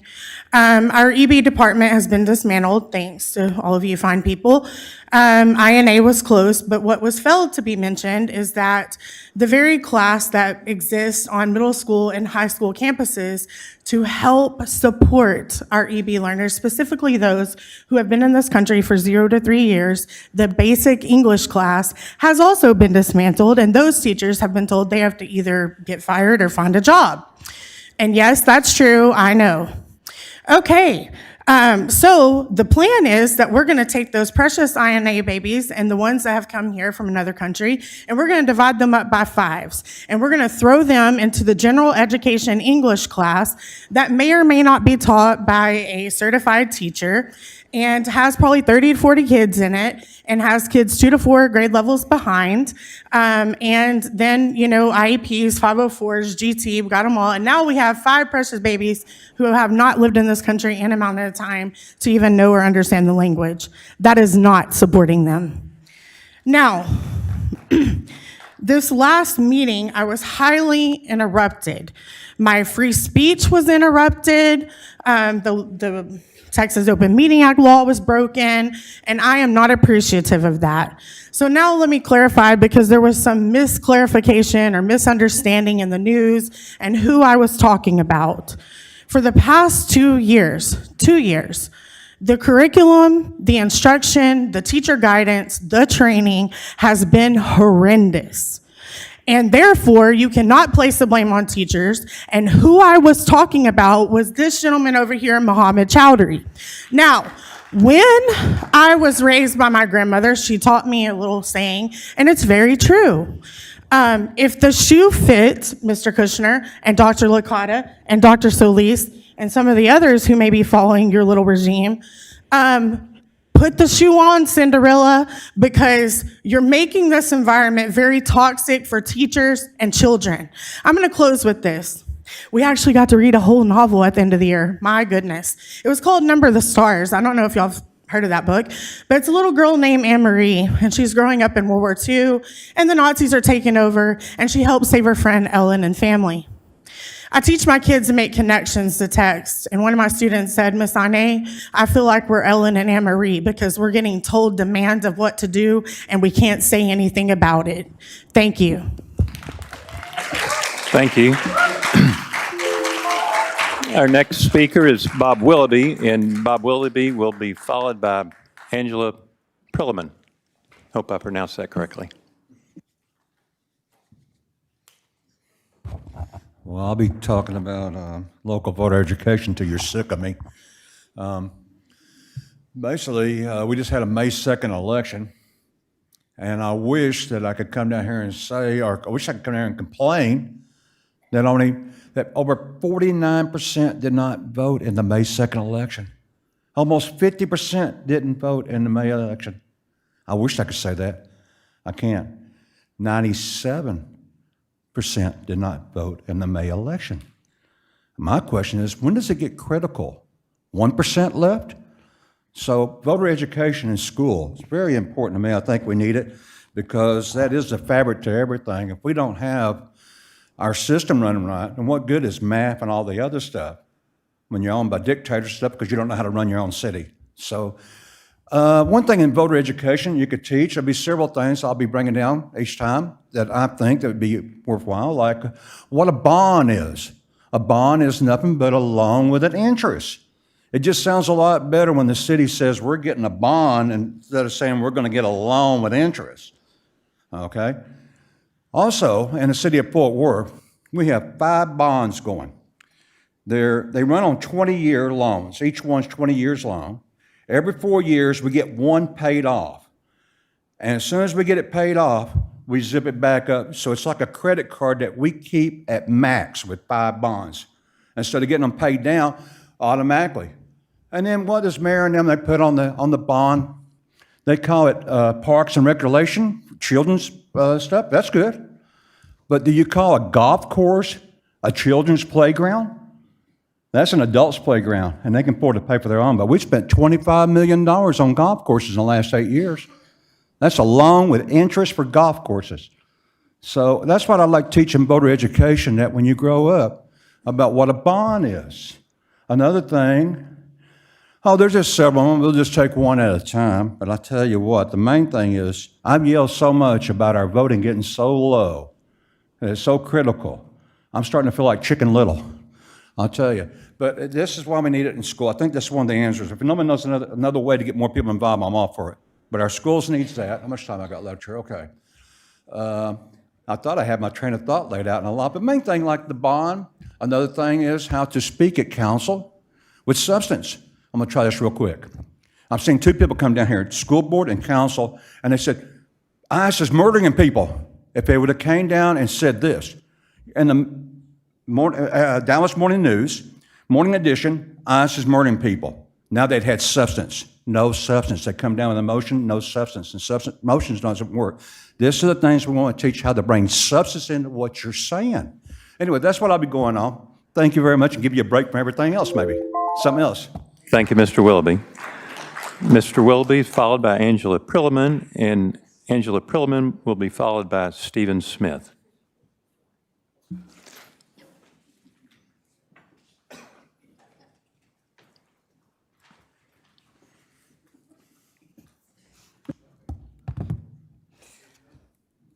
Hello, everyone. My name is Angela Rodriguez Prilliman. Most people know me as Heli, because Angelica.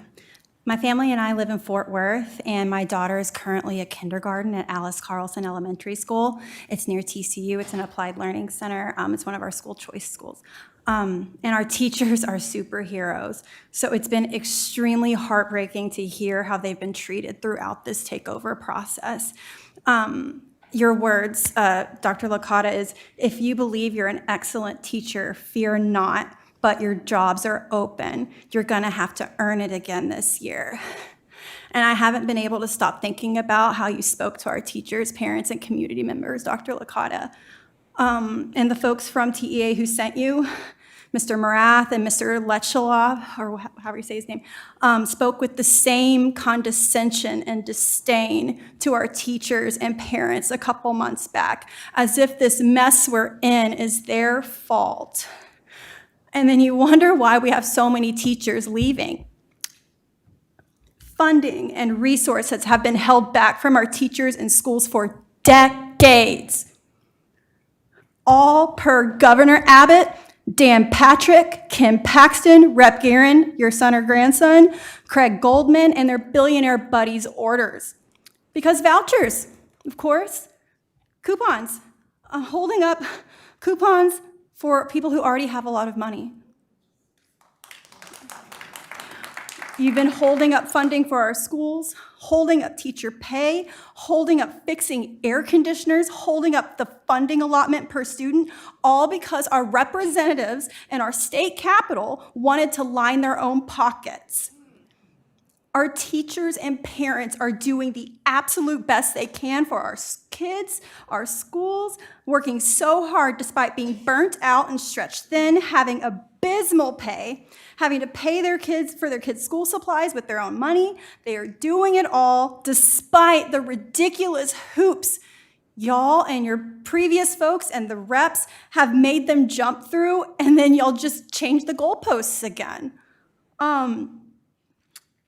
Y'all owe our teachers and our school community an apology, especially the kids, because they're watching us and seeing all of this. And shame on everyone who's been allowing our leaders and, again, taking money from our public schools. Like, our teachers do incredible work. And so make sure everyone goes and votes for Gina Hinojosa, votes for Vicki Goodwin, votes for me, Heli Rodriguez-Perelman, for Congress, and many other representatives on the Democratic Party who are going to change this stuff. Thank you. Thank you, Ms. Perelman. Our next speaker is Stephen Smith, and Stephen Smith will be followed by Robert Rogers. Good evening. I'd like to first say that I think Mike Morath is perhaps the best TEA commissioner I've ever had. And he's been there a long time, doing a great job. Dr. Licata, welcome. I look forward to your work. I think the same way you think, and I'm sure Mike made a great decision, because he does often. I bring you a significant opportunity to impact Fort Worth students and their lives. You might be thrilled to hear that the state of Texas has approved the Bible and its influence on Western civilization as an elective course to be taught in public high schools. This is an elective for credit. Yes, at the start of the 2009-10 school year, Texas state law requires Texas school districts to offer an enrichment curriculum, including religious literature, including Hebrew and Old Testament and New Testament literature. The law was approved by 167-3 in the Texas House and Senate, House Bill 287. That was in 2009. No other book has influenced our culture more than the Bible. The state of Texas felt that if students understood how the Bible influences their culture, they'd be better prepared for college entrance exams and better prepared for life in general. What does that mean, impact on a culture? Conversation. I was with some FCA kids, 25 kids the other day, and I asked them, what do you think David versus Goliath means? Well, they all knew it was the underdog versus the champion. But where did it come from? Only a few knew where it came from. Our conversation is influenced by the Bible. Wisdom of Solomon, our literature. Shakespeare studied the Bible. Shakespeare, we'd be hard pressed to find a play that Shakespeare wrote that didn't have a biblical allusion in it, because he was educated on the Bible, using the Bible. Moby Dick. Movies, Harry Potter, Superman, heroes, gave their lives to save the world. Well, the ultimate was Jesus, when he gave his life to save the world. Inspiring movies like that, literature, all throughout our culture. Art, Michelangelo's David, Leonardo's Da Vinci, Last Supper. Michelangelo painted the Sistine Chapel. Where did that come from? Those are stories that they read in the Bible. Those are images that they had in the Bible. They were Christian people. Down through the centuries, artists, scientists, writers, many of them Christians. And to express their faith, they did it through their works of art. In science, Isaac Newton said, he just thought God's thoughts after God. Am I done? Yes, sir. Okay, sorry. Thank you for your comments. This is the textbook that has been approved. Our next speaker is Robert Rogers, and Robert Rogers will be followed by Kayla Wilford.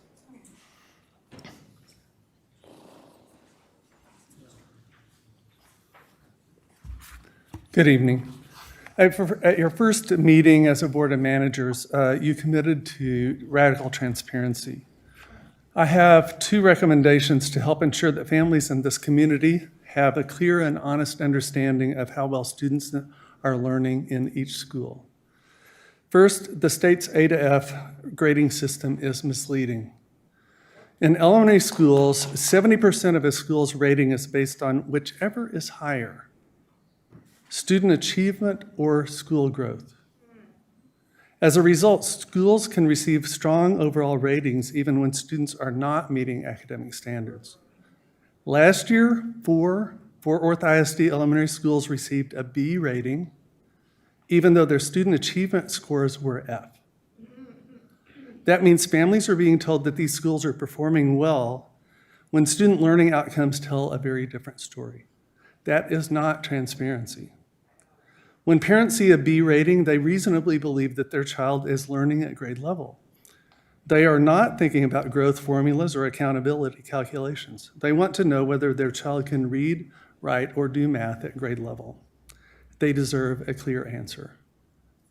I remember the headline last fall, Fort Worth ISD sees a dramatic decrease in F-rated schools when we went from 31 to 11, but that masks a more serious reality.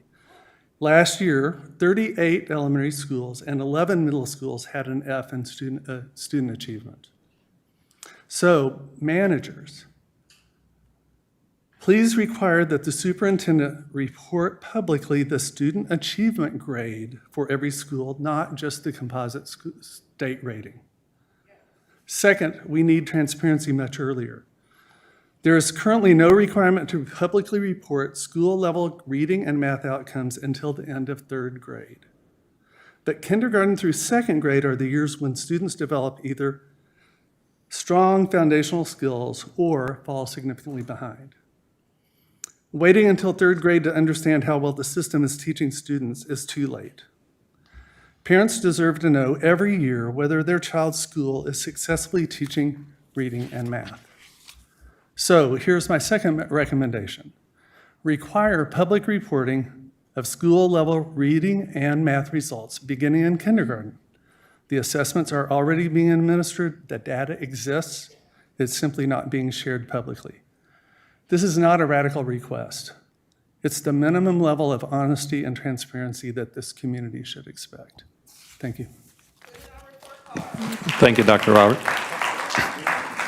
Next speaker is Kayla Wilford, and Kayla Wilford will be followed by Jerry Tracy.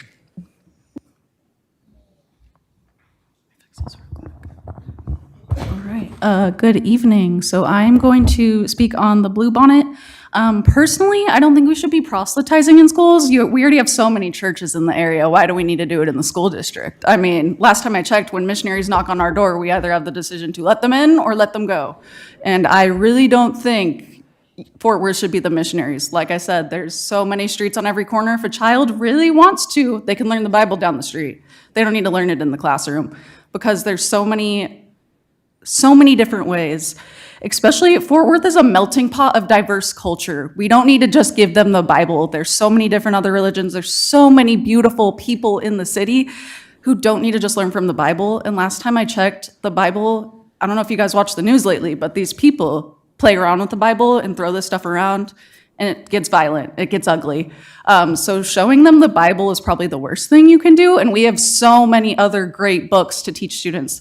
I'm a graduate of Fort Worth, and I don't know about you guys, but you tend to ban books, and so there's some books I think they should also read. To Kill a Mockingbird is one of the best books I've ever read. The Great Gatsby is one of the best books I've ever read. I go back to those, I read those every year just because it changes with the years. It changes with just everything. Fahrenheit 451, Animal Farm, so many other great books. Why would we switch that out with the Bible? I mean, there's so many other amazing authors that we can read about and learn about. And I remember being in school and just learning everything I possibly could. I majored in English. I still kept following, just reading amazing books and learning from those authors. We don't need the Bible to do that when we have all these amazing authors in front of us. We really don't. And I don't know if you banned a lot of these books. I've noticed a few have, but you don't need to do that as well. You can start with these books. These children will learn from them. There's no point in using the Bible, especially because the Bible incites violence, especially in 2026. So I think you should just respect your students. It infringes on students' rights and teachers' rights. I don't know about you, but like 15 years ago, 20 years ago in the district, if you even talked about the Bible, you were fired. So putting it in the classrooms is quite ironic. I just don't think you should be doing that, especially if you care about your students like you say you do, quote unquote. Then maybe you should get better with actually hearing what they want. And let's start with the books and the literature. We have phenomenal books. Let's remove the Bible first. We can go back to Kill a Mockingbird, The Great Gatsby, Animal Farm, Fahrenheit 451. There's so many great books. Let's let's not end it there, okay? Let's show them that literature is amazing and it doesn't have to start with the Bible, okay? Thank you. I am all done. Thank you. Our next speaker is Jerry Tracy. And Ms. Tracy will be, is Jerry here? Doesn't appear that she is. Next speaker is David Hafer, and Mr. Hafer will be followed by Glenda Diaz.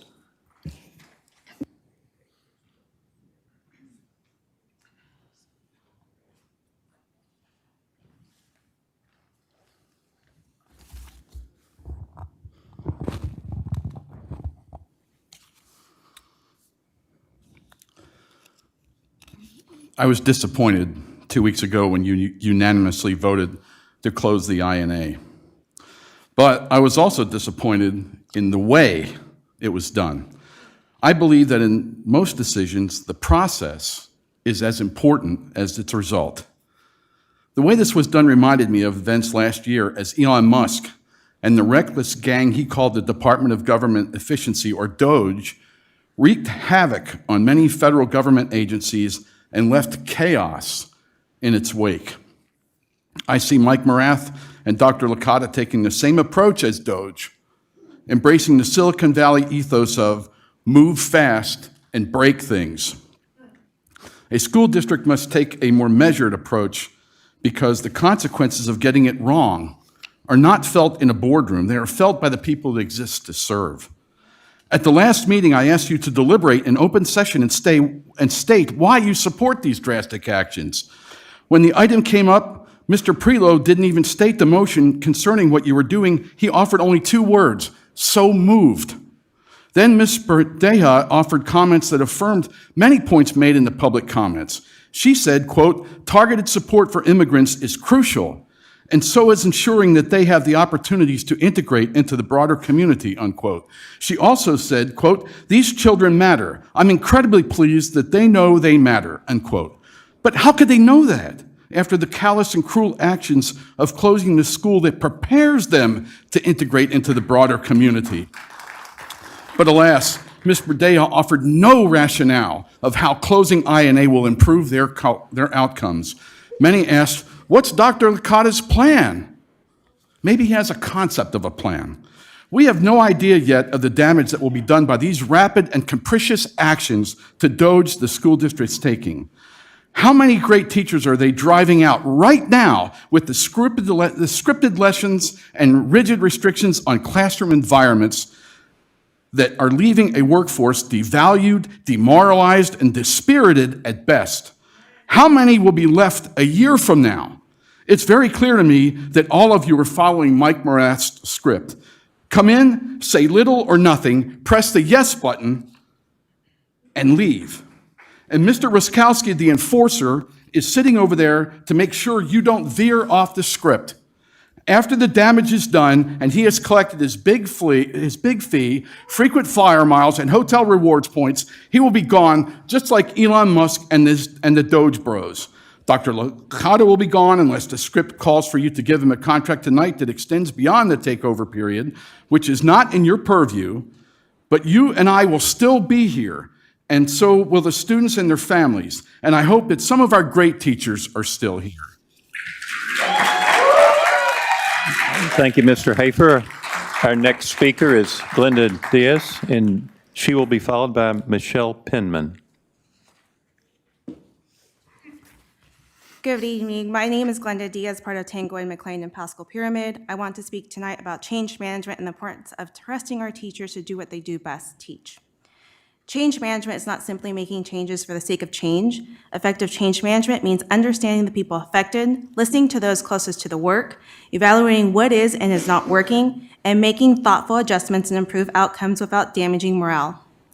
Right now, many teachers feel like they're being told exactly how to teach, how to arrange their classrooms, and how to engage students, often by people who are not in the classroom every day. But teachers are the ones who know their students personally. They see their struggles, strengths, personalities, and learning styles in real time. They understand what motivates them. If students are not performing, then yes, adjustments need to be made. accountability matters, but before imposing blanket changes across every classroom in school, we should recognize that not every class or school is the same, and that every student learns the same way. At the same time, we cannot expect teachers to produce exceptional outcomes without giving them the resources necessary to succeed. Our students deserve proper funding, updated materials, classroom support, and learning opportunities to prepare them for the future. The state must invest in our students and provide our schools with the resources needed to improve their chances in succeeding. Success builds confidence, and confidence builds great students. For example, my daughter's calculus teacher found creative ways to engage in his students. One assignment required the students to make and bake an item from scratch while applying calculus concepts. That kind of hands-on learning creates engagement, critical thinking, and real-world application. Another example, he encouraged teamwork by promising the class pizza if every student scored 100% on the quiz. If someone did not reach 100, the students worked together to tutor and support one another until everyone succeeded. That lesson taught more than calculus. It taught teamwork, accountability, leadership, and understanding that a team is only as strong as its weakest link. That teacher understood his students better than any district-wide template ever could. When administrators walk into classrooms and immediately change the setup or criticize teachers in front of students, it does not build respect. It demoralizes our teachers, it weakens trust, and students and families notice it too. Our teachers are professionals. We hire them because they are educated, trained, and passionate about helping students succeed. Giving them the flexibility to innovate, give them the ability to connect with the students in ways that work for their classrooms, and give them the resources they need to do their jobs effectively. The best schools are not built on fear or rigid control. They are built on trust, collaboration, creativity, and properly supported classrooms, empowered educators. Let the teachers teach. Thank you. Thank you for your comments. Michelle Penman, and Michelle Penman will be followed by Mary Shim. Good evening, Superintendent Licata and members of the Fort Worth School Board. I am honored to stand before you as a Fort Worth homeowner, taxpayer, small business owner, and precinct chair for 1458. I am here to stand in support of the 7th and 8th graders being taught biblical lessons in school. I am also in support of displaying the 10 Commandments in school and allowing prayer and Bible time, which is in accordance to Senate Bill 11 that was signed into law on June 21st, 2025. So let's take a moment and look at these evil, violence-inciting commandments. Thou shalt have no other gods before me. Thou shalt not make yourself an idol. Thou shalt not take the Lord's name in vain. Remember the seventh day and keep it holy. Honor your father and mother. Thou shalt not murder. Thou shalt not commit adultery. Thou shalt not steal. Thou shalt not lie. Thou shalt not covet. Yep, I'm ready to do some violence right about now listening to those. Evil. These are the 10 commandments that our founding fathers based the Constitution on and that our modern day laws are derived. Not political, spiritual. Proverbs 22:6 says, train up a child in the way that he should go, and when he is old, he will not depart from them. Prayer was taken out of our schools in 1962, and since then there's been an increase in teen abortions, teen drug use, alcoholism, and school shootings. America was founded on Judeo-Christian values. This past Sunday, pastors and elected officials came together to rededicate America to Jesus and restore the covenant. It's time for Texas, Tarrant County, and Fort Worth to go back to the values we're founded on and to protect the next generation. Thank you. Thank you for your comments.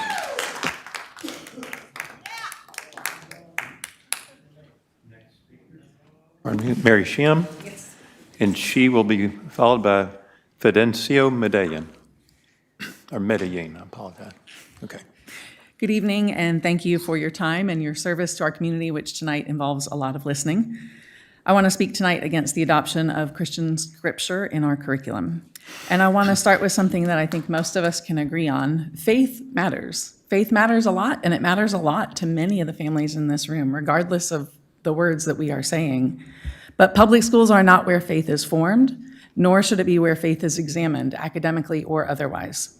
Public schools are where every child, regardless of belief, deserves to learn, grow, and participate in Fort Worth, the 10th largest city in our country, and a city whose diversity is one of our greatest strengths.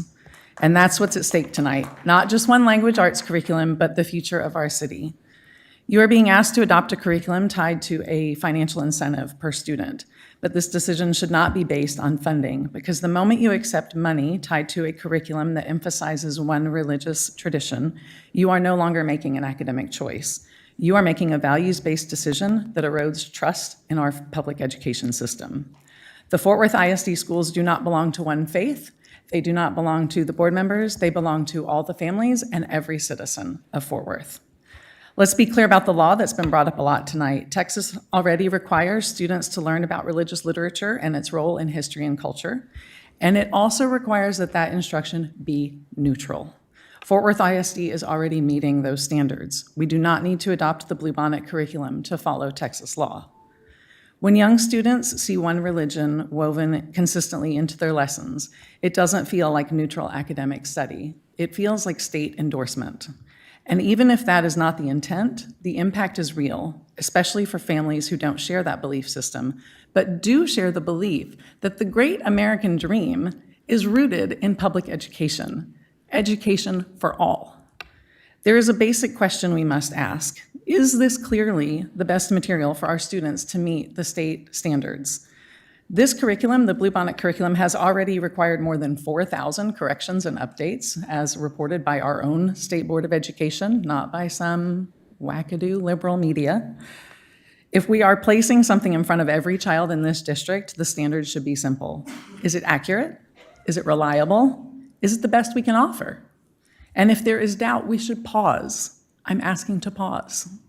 There is a better path forward. We can find an approach that meets the law, that supports teachers, and that respects every family. So I'm asking you tonight very clearly and very respectfully, do not adopt this curriculum. Protect the trust in our schools, protect the inclusion of every student, and keep public education focused on what it does best, serve all children equally. Thank you. Thank you for your remark. Next speaker, Fidencio Medellin, followed by Jonathan Demarest.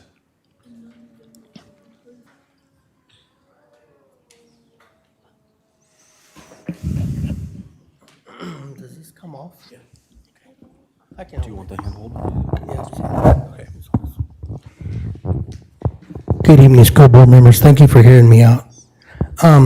I understand that there's a vote to rename Cesar Chavez Elementary School, and a name was submitted by the principal for the name considered Esperanza Elementary. Now, I did some research, and I learned that this came from a fictional storybook character about a young immigrant named Esperanza. The book is called Esperanza Rising. This immigrant was a wealthy immigrant and the daughter of a wealthy family who migrated to the United States, not to Texas, not to Fort Worth, and not even to Diamond Hill, but to California. So my request is consideration to be named after someone that means something to the community, not a fictional character.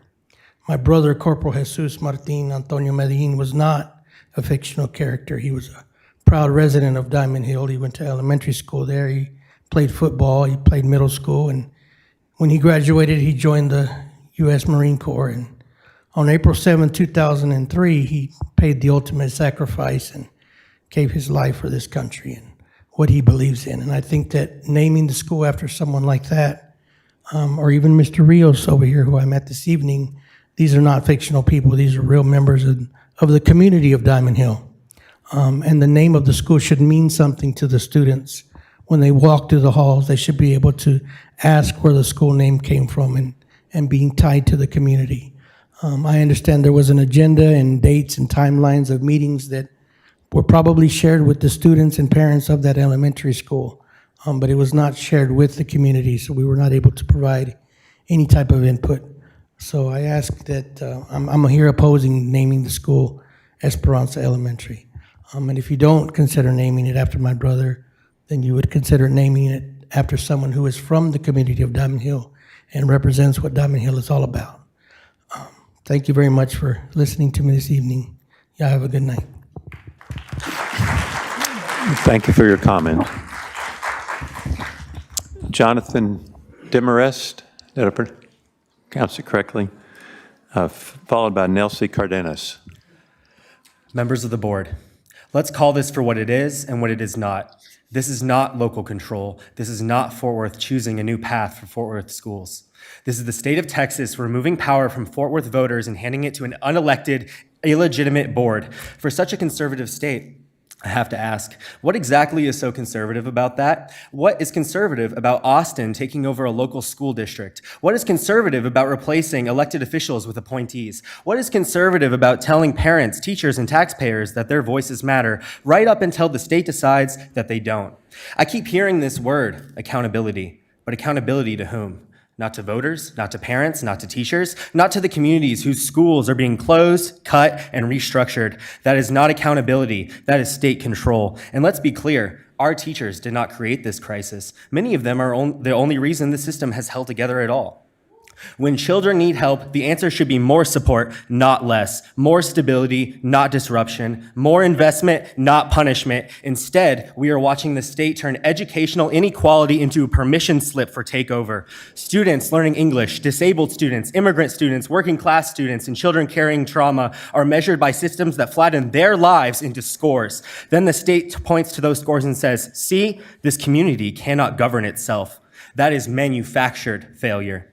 And now this board is closing the International Newcomer Academy, a school built for immigrant and refugee students still learning English, students who need stability and trust, students who might have wanted to pursue the ideal of the American dream, only to find their excitement replaced with chaos and dysfunction. You are taking the most vulnerable children and removing one of the few places designed around their needs. So do not tell us English learners are failing when the system is failing them. Do not close the spaces built to serve them and call it opportunity. And do not pretend to care about the Bible by putting it in our public schools while simultaneously ensuring that thousands of students will never learn to read a single passage in English. There is nothing righteous about taking power from the powerless and calling it reform. The state will tell us this works because the numbers move, but moving numbers is not the same as serving children. If you raise ratings by stripping communities of power, driving out experienced educators, narrowing schools to test prep, and destabilizing vulnerable students, then you have not built a better school system. You have built a better looking spreadsheet. Public schools belong to the public. They do not belong to Austin, they do not belong to appointees, and they certainly do not belong to any board the people of Fort Worth cannot vote out. So no, I do not accept this takeover. I do not accept state control dressed up as accountability. And if this board wants to know what legitimacy sounds like, it is not the sound of a gavel from an appointed seat. It is the sound of the people of Fort Worth saying, these are our schools, these are our children, and you do not own them. And Peter, if you ever feel like retiring, try Florida again. The weather in Destin is beautiful this time of year.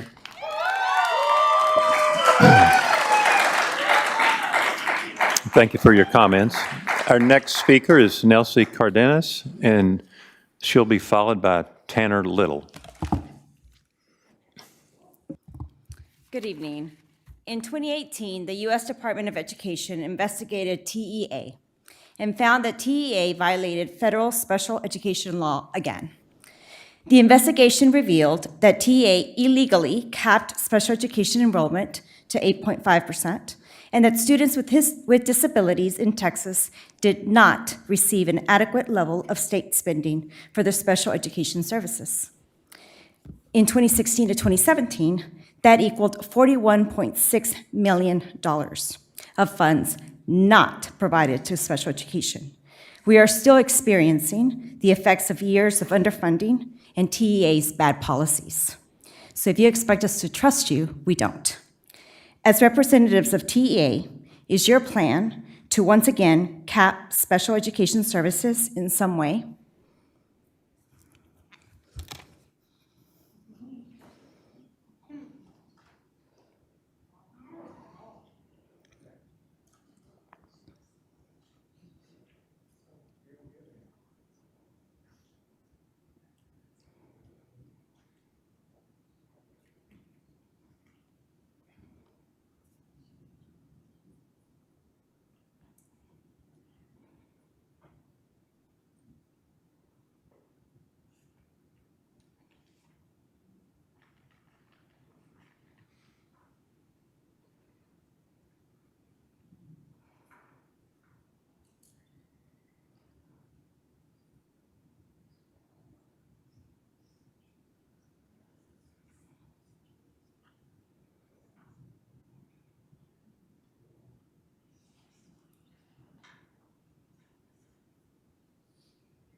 How are services going to be provided when you fired so many of the licensed professionals who evaluate and provide those special education services?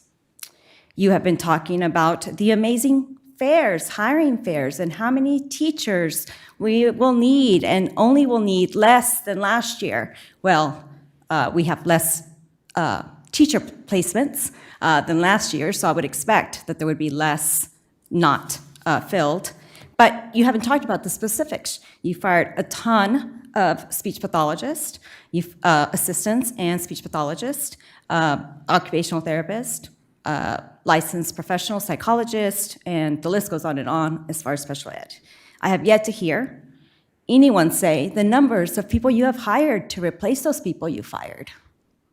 Who is going to provide the services to these students in special education? Where are those numbers at your hiring fairs? Because I guarantee they're not as good as your teachers. And Thank you, Ms. Cardenas. Next speaker is Tanner Little. And Tanner Little will be followed by Sabrina Ball. Is Tanner Little still in the audience? All right. Please, let's move to Sabrina Ball.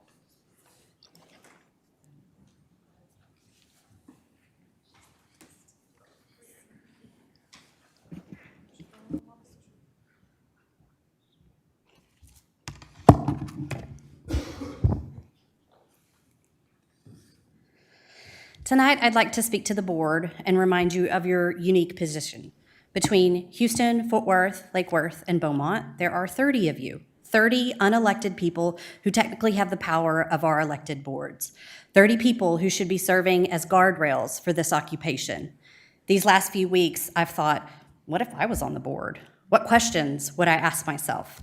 Like, is it okay in our board training, we were told that we must rubber stamp everything, even if my head tells me it's wrong, because it's what's best for kids without having data to support those decisions? Is it right to threaten teachers and remove their job protections? Should we blame our failures on teachers and principals, even when we know we have some excellent ones, even when we hear rumors about toxic admin? Should we gut entire departments before we have a plan to provide services? Should we even pay attention to chaos caused by these decisions? Is it appropriate for our admin to walk into high-performing classrooms, pull out those teachers and demoralize them, yell at them with the door open where kids can hear? Is that what is best for kids? Should Tanglewood Elementary be allowed to have hallways full of art while another school, Briscoe, is forced to take theirs down? Should classrooms be stripped bare except for the 10 Commandments? Is it good to script the entire day, completely outlawing discretionary learning? Should we continue this new instructional model without any real evidence that it works? The model built by this man, Mike Miles, the superintendent of Houston ISD, the model built by this man where he is currently making money off of it, a model that relies heavily on AI, that doesn't teach AI literacy, but uses AI to write curriculum, ensuring that our kids can't discern what is real. This man, Mike Miles, takes direction from this magic prediction ring, a ring that he sells on the internet. Did y'all get rings? Should we? It is disturbing that across the state, this model, made by a man with a mood ring, is being used without any evidence. If you have evidence, I beg you to show it to us. Show us that this is proven to be worth it, worth the disrespect, worth the upheaval, worth the loss of good educators, not because of someone told you it would work. Confidence is not evidence. Eventually, you will be the judge of outcomes, and you will be faced with that question, was it worth it? Right now, all I see is 30 influential people who refuse to push back, who refuse to listen to parents, 30 people who are enabling corruption, 30 people who are ushering in a return to segregation, 30 yes men enabling the final phase of destruction for public schools. And to teachers and parents, welcome to the resistance, keep calm, keep receipts, and vote for Gina.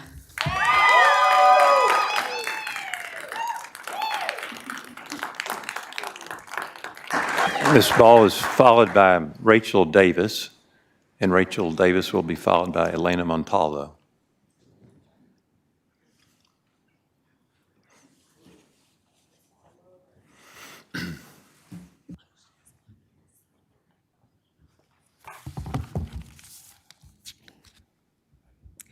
I was a second grader at Lily B. Clayton when I knew I was going to be a teacher, thanks to Miss Daniels. I remember how a kid-sized barn appeared in her classroom when we were at Charlotte's Web, and how she transformed it into a spaceship, covering it with tin foil when we studied space. In Miss Daniels' class, I learned to dream, to write, to think critically, and she inspired me to be like her. I've had a few career shifts, but I did end up becoming an educator. For 8 years, I taught in 3 different countries, all different ages. My last 2 years in education were at a Title I elementary school here in Tarrant County, albeit not Fort Worth ISD. There's a lot of pressure on Texas schools, especially Title I schools, to not fall on TEA's watch list, and that meant my students were constantly tested. For months, we had district-wide benchmark exams nearly every other week, using previous STAR tests to track student progress.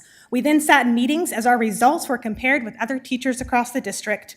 Needless to say, this did not leave any time for the types of lessons I remember from Mrs. Daniels' class. The best part of the year was May, when state testing was over and we could do the fun stuff, not watch movies, no, read a full book together. My 4th graders and I read Number the Stars. We learned to write in cursive. We read biographies about leaders that inspired us, an idea, by the way, that came from Miss Daniels. But those last few days of May, my final year, were bittersweet because my room was all boxed up. No more decorations on the walls or evidence of our learning. It was the end of my teaching career. I loved what I did. I knew teaching was what I was meant to do, but it wasn't sustainable. The high-stakes testing, state pressure, limited funding, high stress, eternal work hours, the exhaustion, low pay, I couldn't keep doing it. Teaching in Texas killed something inside of me. My experience is not unique. But I can't imagine if on top of all of this, the state had come in and taken over my district, fired crucial support staff and closed schools, told teachers they had to take down decorations but put up the 10 Commandments, remove books from their shelves but include biblical texts in their lessons, throw out research-based practices, forget your training, forget your years of professional expertise, and only teach timed, scripted lessons. I've listened to teachers locally and from across the state, devastated about the effects of state policies on their students, and heartbroken they can't continue being an educator here. We're losing our best teachers. This isn't a problem with the teachers. This is a problem with the leaders of our state. This board of directors is not here to listen to professionals or do what's best for our students. They're here to do the bidding of Greg Abbott and his pals, who for years have intentionally underfunded public education because they want public schools to fail, because it allows Abbott and his buddies to line their pockets. Teachers and staff, we see you and we appreciate you. Community, this is our Remember the Alamo moment. Remember Governor Abbott when he cut funding for 6 years. Remember the Texas legislators who passed their voucher scam. Remember this takeover and vote for Gina. Vote in November. Thank you.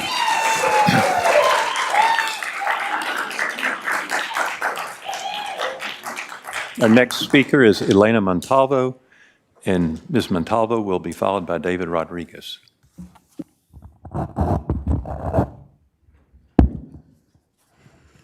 Hello, my name is Elena Montalvo, and I am a recent graduate of Fort Worth ISD. I graduated as class of 2025 salutatorian from Western Hills High School. I also was involved in the Western Hills community as head drum major of the band my senior year, member of the tennis team, and 3-time national qualifier for the Texas Association of Future Educators, also known as TAFE. I am currently pursuing a degree in education at Texas State University. I just completed my first year and will be obtaining my degree within the next year and a half. These experiences and achievements were made possible because of the opportunities, resources, and support Fort Worth ISD provided me. However, this board has decided to begin stripping away these elements. You are closing down schools, eliminating job positions centered around bilingual and special education support, and violating teachers' autonomy. You are not running a school district. You are running a corporation. This board of managers are not here to serve the communities of this district. This board is here to do just what their title states: to manage, to control, to restrict us. You are nothing more than barbarians at the gate. My sister is finishing her 8th grade year at Leonard Leadership Academy, and now she is about to enter into her first year of high school. She is going to have to endure the repercussions of the despicable actions this board has continued to inflict upon the district. My sister and her peers do not deserve this. Teachers and families do not deserve this. I will not be silent. I will use my voice to advocate for accountability and fight against these decisions. And know that, as a future educator, I am beginning to doubt Fort Worth ISD's potential as a contender for my future employment.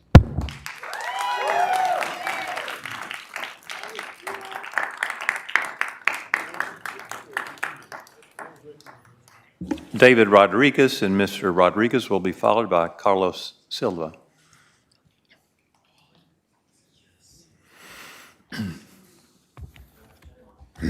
So, I looked through the Bible lessons and I feel compelled to point out a specific message that I saw in y'all's lesson plans. It says, the demonstration of learning to assess grade 8 ELR standards, specifically not religious knowledge or belief. So if this is the case, why are y'all so willing to open up the district to scrutiny from this kind of language? Because if this were true, then you would have comparisons between the 5 pillars of Islam, you would have comparisons between Buddhism, Shintoism, and even within Christianity, there are many denominations. There's Catholicism, you have Pentecostal, you even have the Cowboy Church from where I grew up, all the way back in Nowhere, Joshua. So this specific plan and the specific curriculum that is built upon the King James Version of the Bible, right? You say, once again, no religious knowledge or belief is required. What I think you are saying, and what I really think the hidden message is you may not have to have a specific religious belief, but this will be the only religion you will hear about. You will not receive any recognition. You will not receive any kind of obvious evaluation and or appreciation of the diversity of Fort Worth and its constituents. And for example, so if there's already 8th grade ELR standards for this, I can only imagine that y'all are probably planning a whole entire pre-K to 12th grade pipeline of indoctrination. You say things, and I keep hearing this from the other side, right? I mean, even you say, well, if they don't like it so much, they should just go do their own thing. Well, I mean, we even saw it in Grand Prairie just now whenever we have our Muslim brothers and sisters, whenever they want to rent out a park, they're not even allowed to do that. It becomes a targeted attack specifically from white Christian nationalism. So I do not want my taxpayer dollars to go to a publicly funded Christian or Sunday school. There are already Christian academies. Most people, I'm sure, are aware of Nolan Catholic High School. If you want your children to have a Catholic education, go ahead and go there. They're tax exempt anyways. Their church is tax exempt. Churches also provide Sunday school. If y'all are so willing to want this education, send your children to those churches, send your children to those schools. It's not about a state-appointed board because Greg Abbott wants his specific agenda pushed so he can please the president currently in the White House.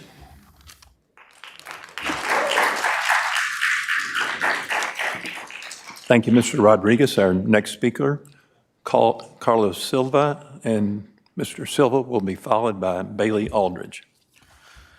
All right. Good evening. My name is Carlos Silva. I want to start out by pointing a contradiction, Mr. Guerin, because you said at the beginning of this meeting that in order to not waste our time, or I think you said to not inconvenience us, that you moved the executive meeting that you have beforehand to the beginning of the meeting. But we were here for 30 minutes after 6, and we didn't get started with public comments at 6 like the agenda said. So I don't really understand how we weren't inconvenienced by the movement of that to the beginning. I think we should have the time to speak as we have, and I think our time should be respected because I came all the way from Stephenville to be here at 6 p.m. We have 2 hours of public comment. So if we are told that we're going to begin public comment at 6 p.m., I think that should be respected. The other thing is Mr.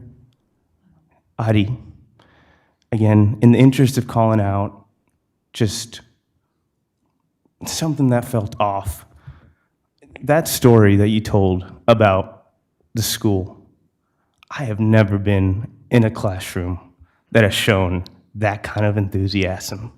So either they knew you were coming or something else happened. Anyways, my parents were both teachers.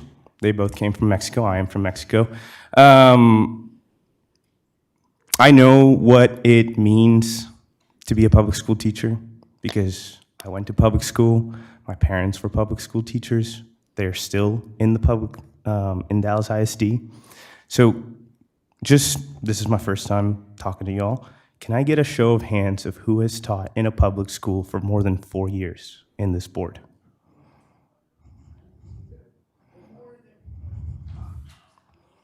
Okay. Well, I would like to know that, but that's okay. I feel like we're talking past each other in these meetings. I feel like we say something, you hear this community and what they have to say. They come here, 140 people come, and they tell you they don't want a school closed, and you close the school. What gives? Now we're telling you we don't want the Bible in the schools.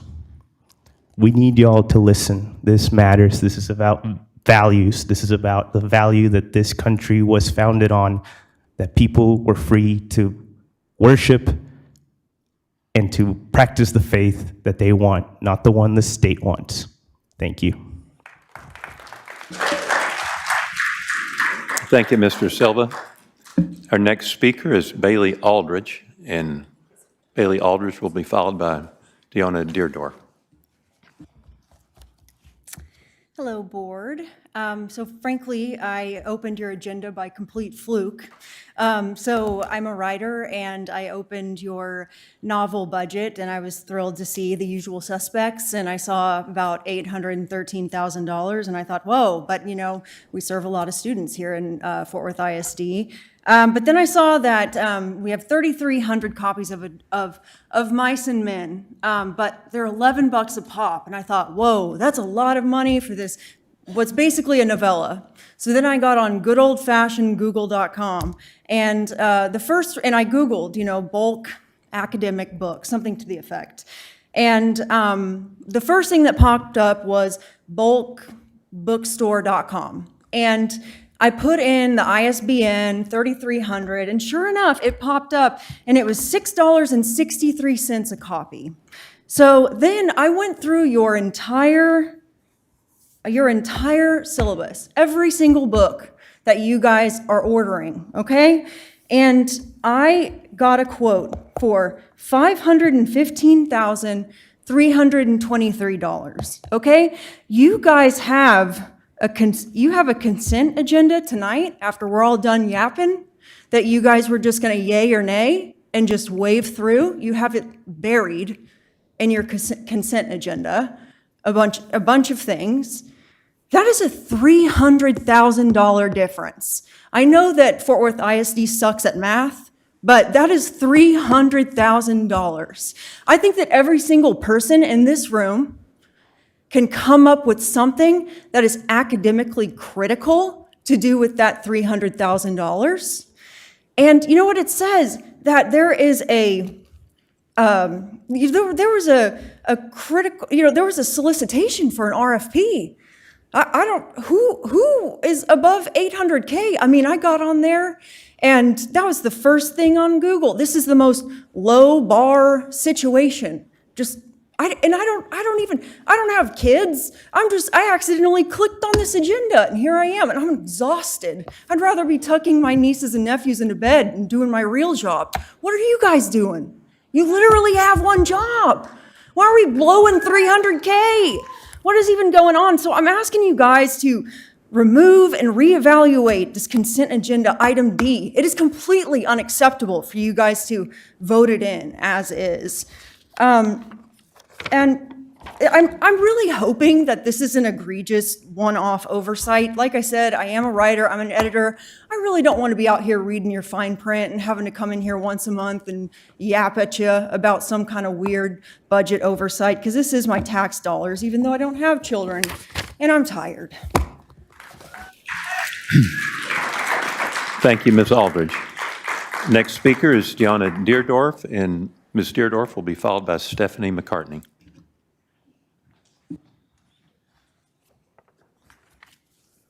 Good evening. My name is Deanna Deerdorf. I have 4 current children in Fort Worth ISD. Before I get to my main comments, I just want to take a moment to invite you to join me in thanking Mr. Baldwin Brown for his contributions to I Am Terrell Academy. I Am Terrell Academy for STEM and Visual Performing Arts was built on a simple but powerful idea that a rigorous academic environment and world-class arts education belong together, accessible to students from every neighborhood in Fort Worth. That vision required the right leader to bring it to life. From day one, Mr. Brown, has been clear about his mission, not just to educate students, but to develop and nurture their talents, challenge them as creative thinkers, and inspire them as innovative problem solvers. Every year, IMT's apprentices earned an A rating with multiple distinction designations. That does not happen without a leader who sets the bar high and holds everyone around him to that expectation every single day. Mr. Brown, thank you for building something Fort Worth can be proud of. The students of Dunbar are very lucky to have you back at their campus. To my main comments, I want to begin by expressing sincere gratitude to you, Dr. Licata, for your commitment to raising the bar of accountability across our district. That dedication does take courage, and it reflects a shared belief that every child in this district deserves excellence in their classrooms, on their campuses, and at every level of leadership in the district. We are fully behind that mission. It is in that same spirit of excellence that I come before you today with a concern I hope we can address together. The surprise campus visits by your team have generated significant conversation among our district students and staff. While the intent behind them is understood and even appreciated, we are hearing from teachers, many of whom were already meeting your high standards, that the experience of receiving corrective feedback in these moments has been stressful, not just for them, but especially for the students who have unfortunately witnessed those moments.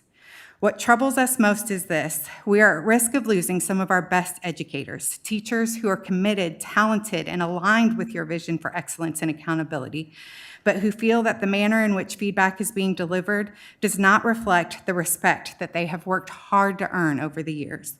We are asking you to consider establishing clear guidelines for how corrective feedback is given during these visits going forward.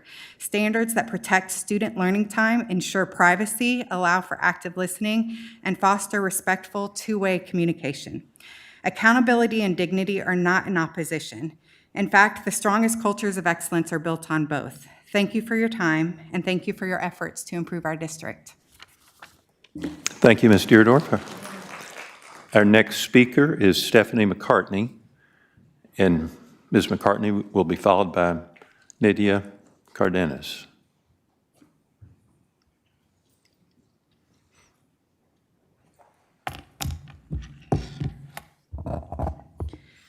Good evening, Board of Managers and Superintendent. My name is Stephanie McCartney. I'm a Fort Worth ISD graduate, following in the footsteps of my father and my grandparents.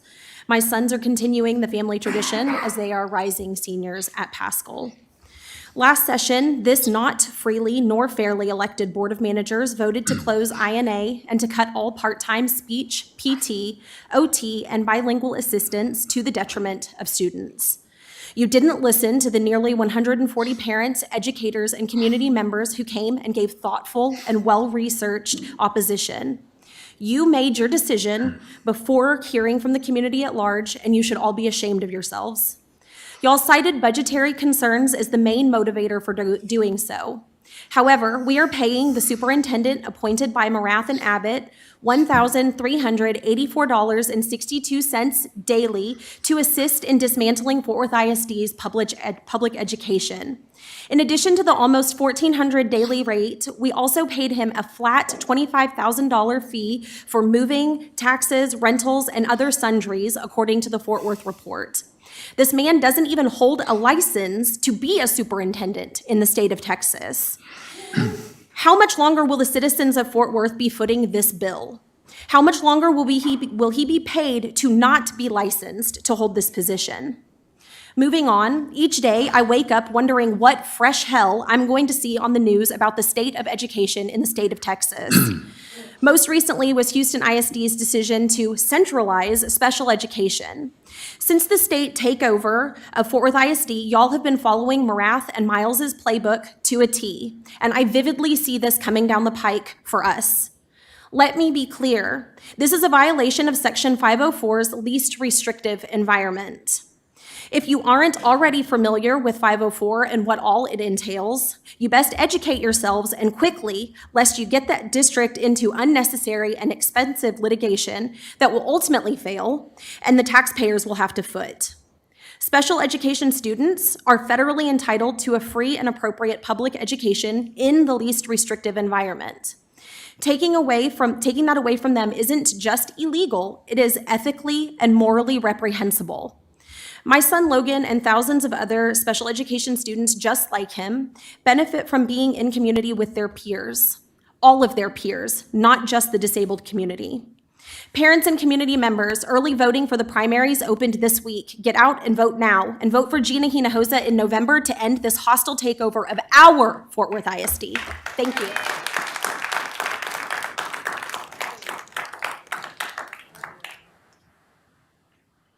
Next speaker is David Martinez, and Mr. Martinez will be followed by Alex Scott. Nydia's next. Oh, pardon me. Nydia Cardenas, I apologize. Good evening. I want to remind us of who's in our classrooms. So our school district is made up of 80% low-income students and 65% Latino students. And when I think about, education is the most critical, public education is the most critical, I think, resource in any community. And each kid, what I've learned is each kid needs something different. The golden rule is actually not the best thing to teach because people need different things, right? And then I look at the board of managers, and most of you all live in the wealthiest parts of Fort Worth, and you're not educators. And I feel like schools, education is also an industry that requires so much expertise. I mean, my sister who sat up here in silent, made you guys uncomfortable for a minute, she was a speech therapist for 15 years, and she used to tell me about the, things that were going on, and she used to confuse me because it's all technical stuff, it's expertise that these people develop over a long period of time. So your job, I feel like you're placed in a position where I can have compassion for you all because it's you're overseeing the most difficult and important thing in our community, and you are definitely not resourced to do it. So I'm asking you to practice some humility because it feels like every decision has been unanimous up to this point, a yes. So what is it going to take for you to finally push back and say no? And I've really been thinking about what does it mean to be a good leader in this time? And I want to connect it to the 10 Commandments and the religion in schools piece, because I think right now, going back to who's in our classrooms, people are more strained than ever. Gas is more than $4, which creates increased costs for groceries. So everything is more expensive, right? And we've got our most low-income families in the classroom. And instead of actually thinking about religion and the Bible verses and using it as a critical discourse, I think, being a good leader right now in this time of economic uncertainty, technological advancement, people are looking for certainty. So they're doubling down on their identity, which is why people are, we have white Christian nationalism among many other things. And your job is to say, I have to hold multiple truths because it can't just be, as people have said, it can't just be about Christianity. The other 2/3 of the world believe something else, and who are we to say that they are wrong, right? So again, humility to you in terms of your job that you're here, humility of the Christian faith to say, we're not totally sure that we're right because 2/3 of the world believe something else.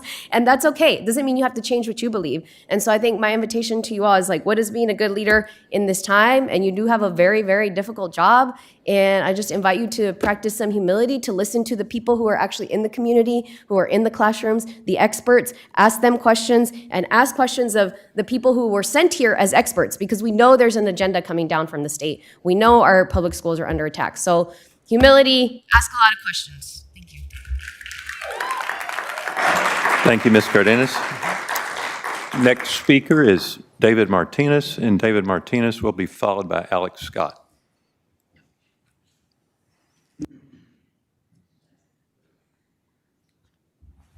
Good evening. I don't have a political agenda.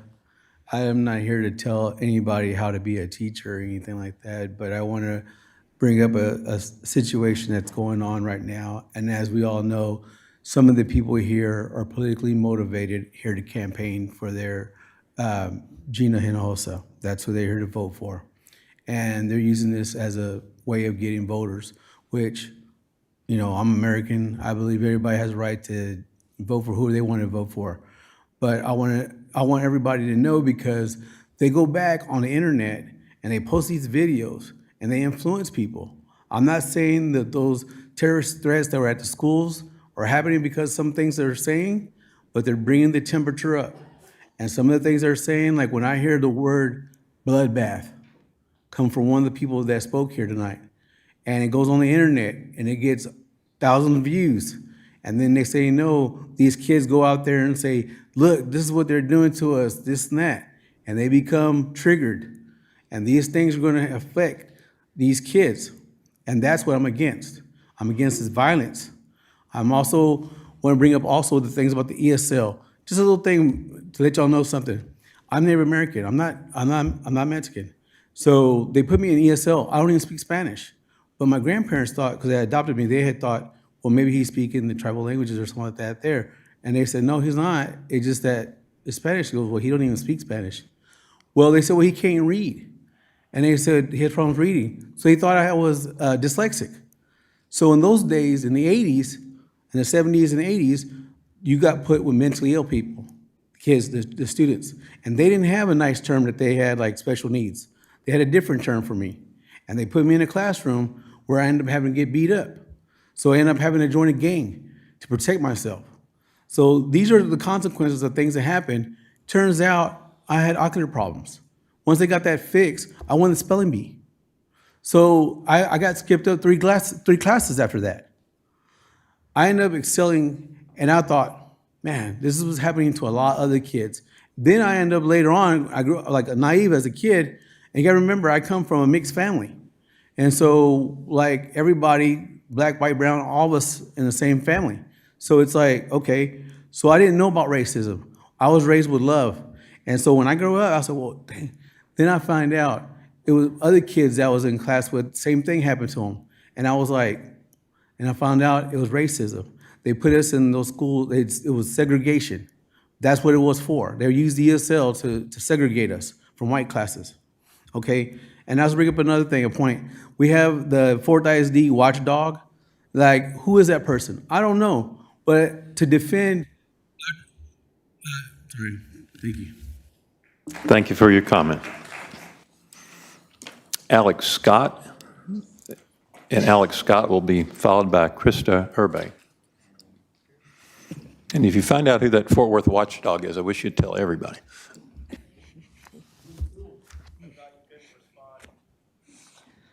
Hey, y'all. My name's Alex. I'm your neighbor from Dallas. I'm currently the one that's fighting the whale wall and all that stuff. And Manya Shore is at our library, and she's shutting down libraries. And Miriam Adelson is trying to take over our town, is trying to take over our city, and is trying to monopolize it. And I'm coming over here because I see a lot of things that are very similar. We exist in the same reality here. And I am suffering in this reality. I am suffering by the people who are in charge in this reality. And I feel like there's a lot of people probably behind me that are probably shaking their head too and saying, yeah, this has been some compounding suffering that has been happening.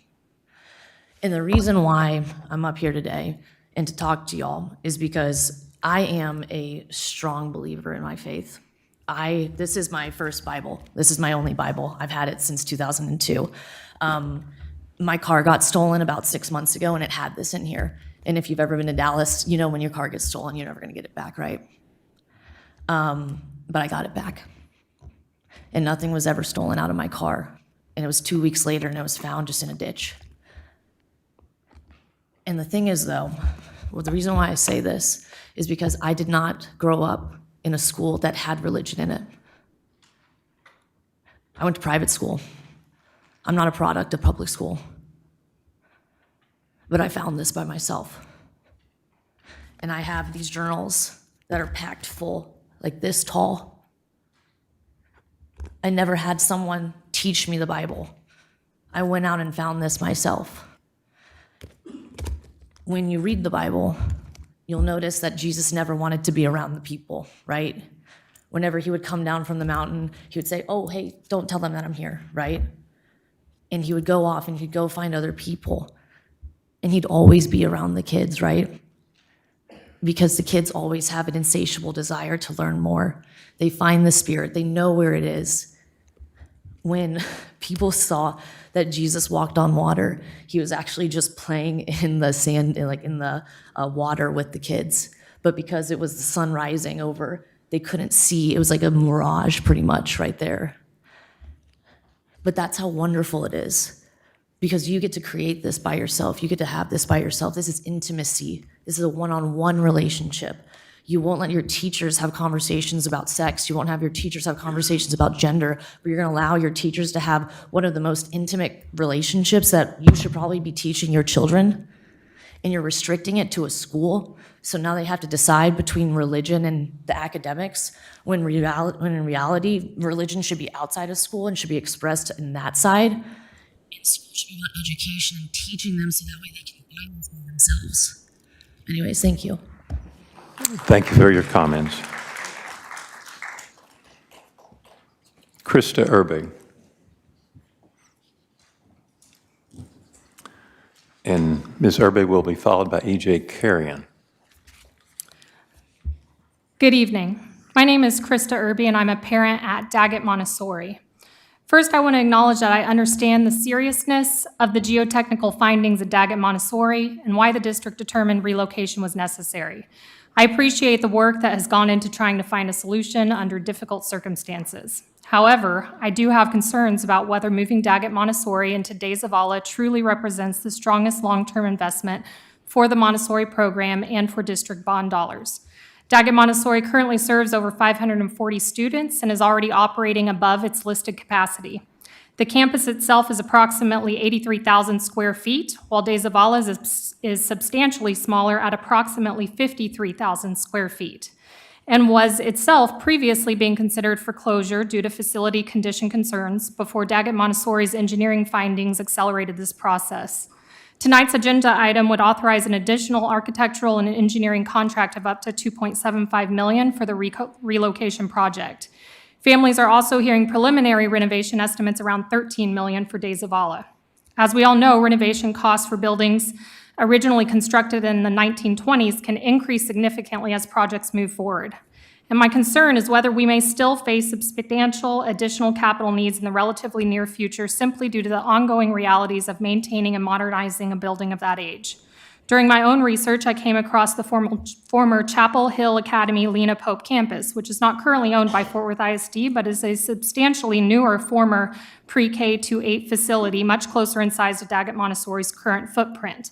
I fully understand there may be logistical or financial reasons it may not be feasible, but I do believe it is a reasonable to ask whether facilities outside of current district-owned properties were comparatively evaluated as potential long-term solutions before major investments are finalized. I also believe it is important that the physical environment remain conducive to the Montessori model itself. Montessori education places strong emphasis on the prepared environment, spaces that support independence, calmness, collaboration, movement, natural light, and flexible learning. Part of my concern is that De Zavala's design reflects a much older era of school construction that tends to feel more compartmentalized and closed off. By contrast, many newer schools are intentionally designed around connected community learning spaces, collaboration, flexibility, and openness throughout the campus environment. Many families, including mine, may be willing to accept a somewhat farther commute if it meant our children could remain in a stable, appropriately sized Montessori environment through middle school. I also sent a more detailed written statement this morning with additional information and context that I hope you will take time to review. I recognize there are no easy answers here, and I appreciate the difficult position the district is in. I simply hope that before this process advances too far, the community can feel confident that all viable long-term educational, financial, and facilities options have truly been explored. I think many families are carrying broader fears right now about the future of public education in our district. For many of us, Daggett Montessori represents one of the few places where our children have truly felt inspired, supported, as developed a genuine love of learning. Thank you for your comments. Next speaker is E.J. Carrion, and Mr. Carrion will be followed by Karen Perry.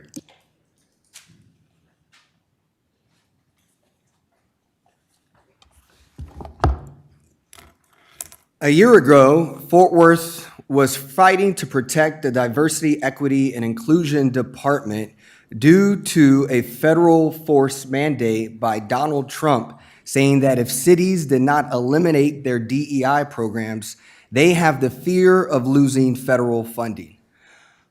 Over 100 people filled up City Hall asking for our city council, led by our mayor, to stand up against this and support our minority communities with courage and with the values we believe in.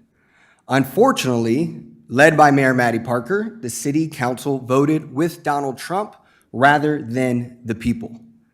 A year ago, you have seen a rise of more people activated in this community, and somehow we're being blamed for raising the temperature. Well, let me tell you when the temperature actually rose. It was in October, when Mayor Mattie Parker, rather than listening to the people, went to a meeting with Judge Tim O'Hare with Christian extremist churches like Mercy Culture and invited them to city council to protect her from the people. I find it coincidental that after 140 people come speak to you about protecting marginalized students and International Newcomers Academy, that now we're talking about religion in schools. The establishment can no longer be trusted because you all are dangerous for our city. You are dangerous for our schools. You won't stand up to MAGA extremism. You won't stand up to Abbott authoritarianism. You won't stand up to Christian nationalism. The Fort Worth establishment has enabled this extremism in our city. They use them as a boogeyman when really people like Pete are the ones to blame. They use them to protect their power, and the scariest part about it is they convince Black and brown people who have a lot of potential to believe that being a part of the establishment is the best way to protect your future. Rosa Berderhow, you and I were in the same leadership class. You and I are Fort Worth Under 40. You and I are part of the first Fort Worth Forum 100 inaugural people to be a part of Pete Guerin's program where we get to hang out with him and his buddies.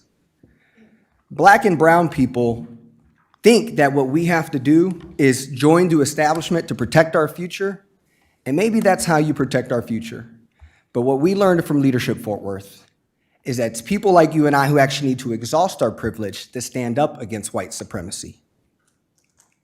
And I ask every single one of you, the people of color, including you, Bobby Adier, to actually stand up and get out of this Abbott boards of managers. You know better. Thank you for your comments. Our next speaker is Karen Perry. And Ms. Perry will be followed by Keith Annis. Good evening. As a parent with students, 3 students in 3 Fort Worth ISD schools, I've been to spring concerts, banquets, an 8th grade graduation, and tomorrow night, one more awards ceremony. Each of these events has made me so proud, not just of my own children, but of all of our Fort Worth ISD students. They truly are remarkable. I leave those events happy and proud that my kids are Fort Worth ISD students. But then I hear about stealth visits from administrators to A-rated schools, experienced teachers being reprimanded in front of students, I hear how those conversations made the teachers feel, demoralized and wondering if they want to leave the district or leave teaching altogether. Everyone is on edge, including students. This is such a shame, and it is not the kind of culture that I want my children to be educated in. Our teachers should be treated with more respect. Because summer break is almost here, I want to say thank you to our teachers for all the ways you have persevered through so much change this year and for the lasting dedication you have to your students. Parents like me truly love you for what you do. My second point is this. Tonight's meeting materials make it clear that the superintendent's contract was negotiated by the TEA with the superintendent. There's no mention of the board in those negotiations. At the same time, the contract describes the board's role as one of governance, collaboration, oversight, and joint leadership. It says the board and superintendent shall work collaboratively. It says the board establishes goals, evaluates progress, adopts priorities, and provides joint leadership with the superintendent.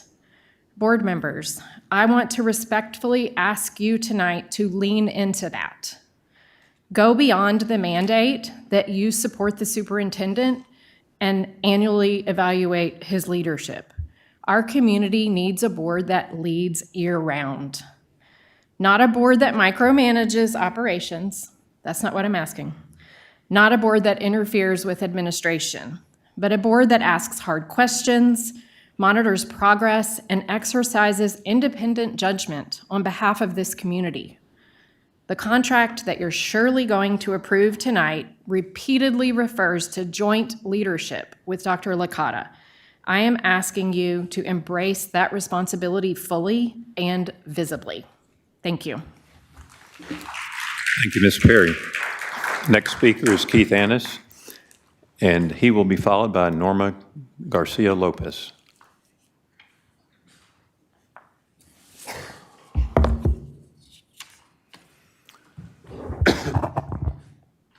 Howdy.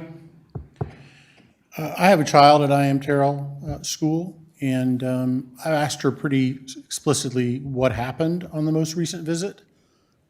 And while it's not true that, from her perspective, the teacher was yelled at in the hall, he was very clearly being reprimanded in the hall by adults in front of students.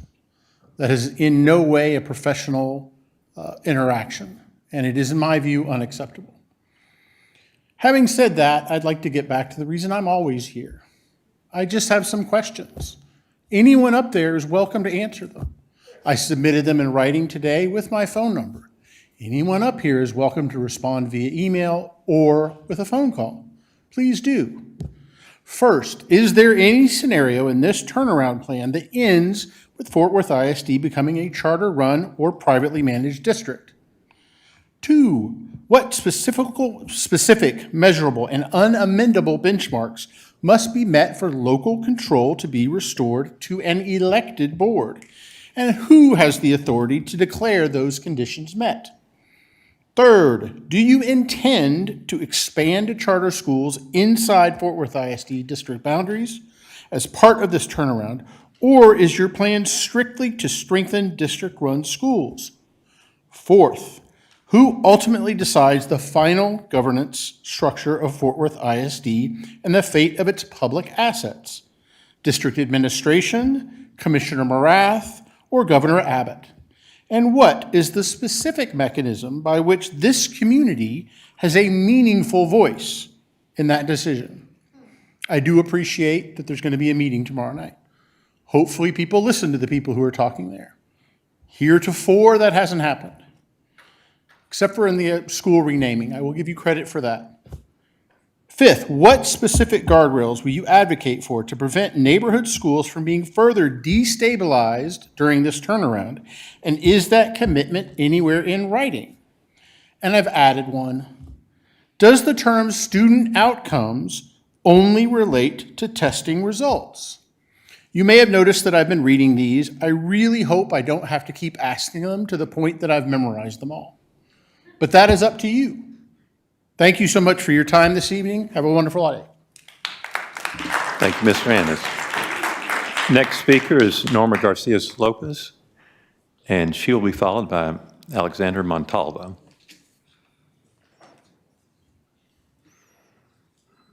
Is Ms. Garcia here? Next speaker is Alexander Montalvo, and he will be followed by Roxanne Martinez.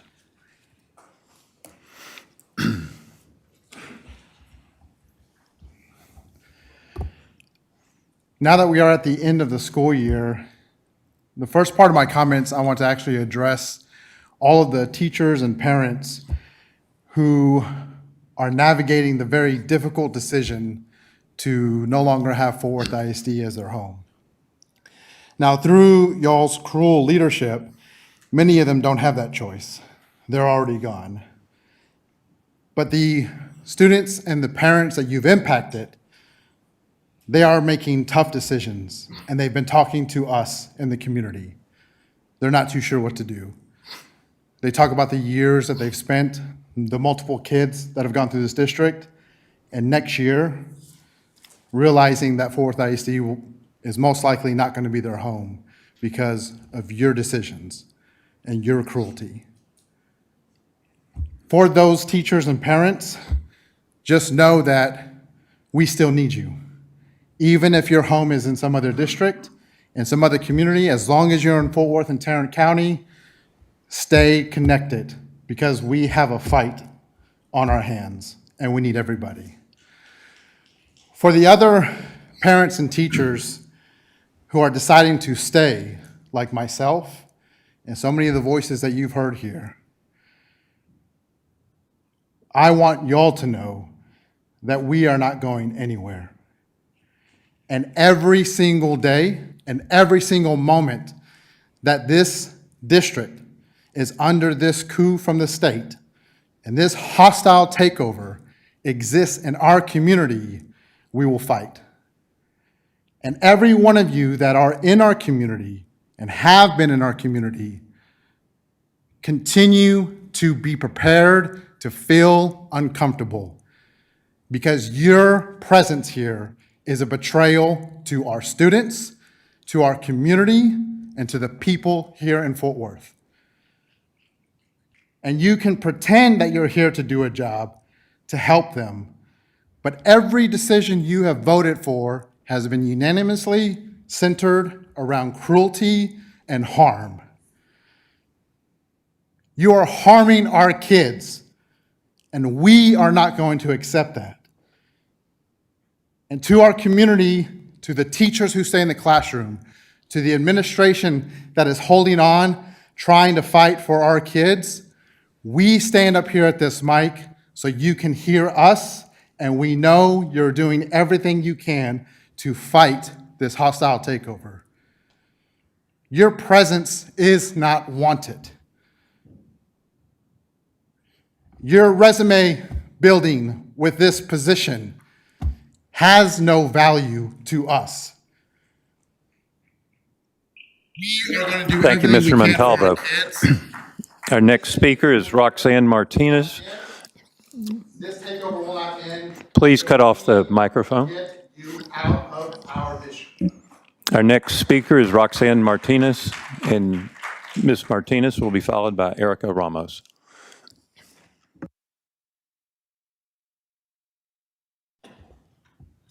My name is Roxanne Martinez.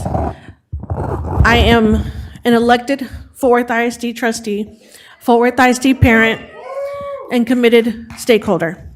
Tonight, Fort Worth ISD is requesting $41 million in ESSA funds, including over $2 million to support English learners and immigrant students.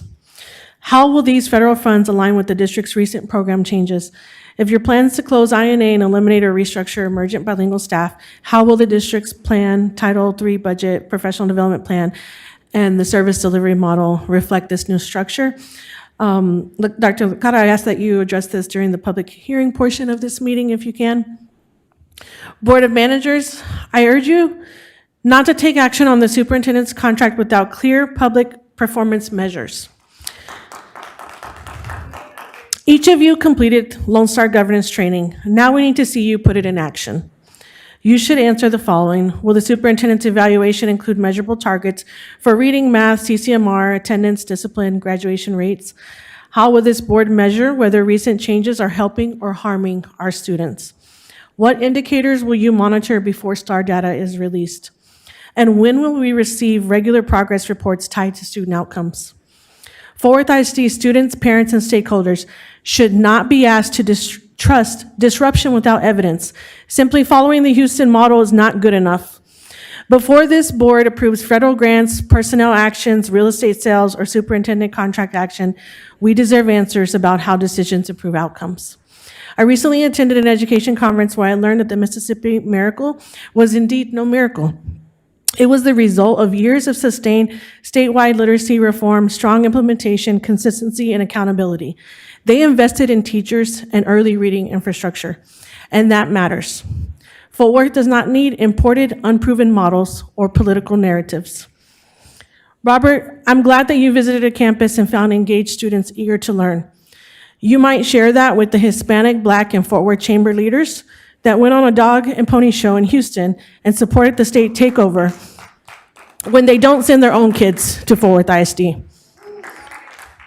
Tell them that we too have engaged students, focused teachers, and strong principals here in Fort Worth ISD, and that was well before the state takeover.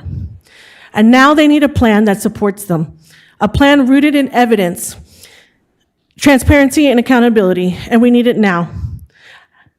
As the year comes to an end, thank you to all the educators and administrators for all the hard work that you put in daily for our kids.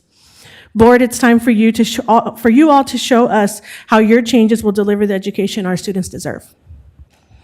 Thank you. Thank you, Ms. Martinez. Our final speaker is Erica Ramos. Hi, good evening. I want to start by saying I echo everything Roxanne just said, but I came here today separately regarding Sanguinet Park.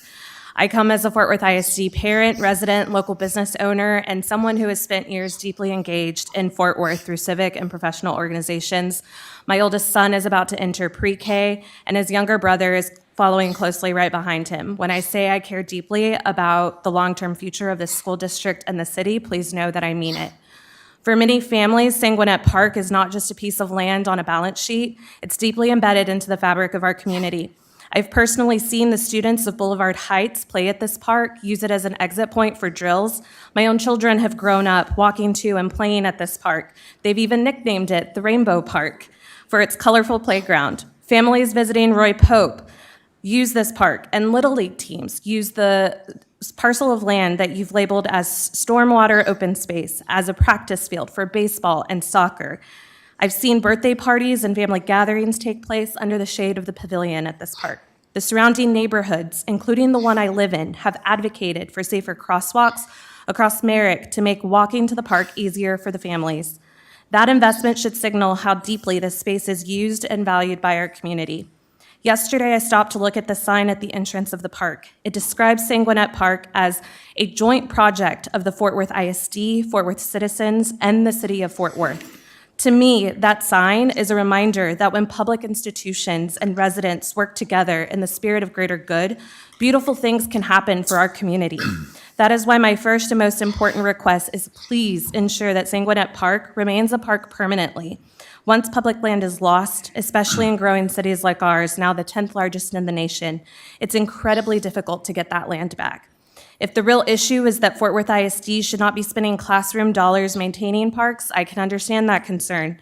What many of us will struggle to understand is why the city needs to pay $3.4 million in taxpayer dollars to take over maintenance responsibilities for parks that taxpayers already paid to acquire and develop in the first place. If these parks are to remain public, what collaborative alternatives were explored before considering this park surplus and opening up the property for sale? I want to respectfully remind you that many of you stepped into these roles in the spirit of restoring trust and transparency for the very people you call friend and neighbor. This is one of those moments where we're asking for a little more transparency around what is happening to our public spaces, what long-term protections will exist in writing for this land moving forward. I hope you'll take these concerns into account for the current and future asset sales that you'll certainly consider. Keep in mind to share alternatives that you explore with your team, and let us know what you are doing to protect public spaces for our families today, our neighborhoods, and the future generations that will call Fort Worth home. Thank you. Thank you very much. That concludes our hearing of speakers for this meeting. I want to thank everyone for participating and all of you who stayed around to listen.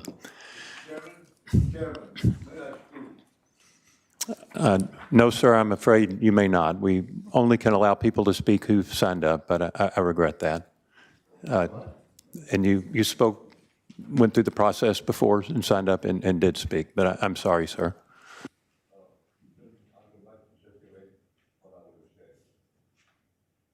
You may give it to staff. We'd certainly welcome that. Thank you very much. One of our speakers tonight referenced an article in the Fort Worth Report, and it's an important article.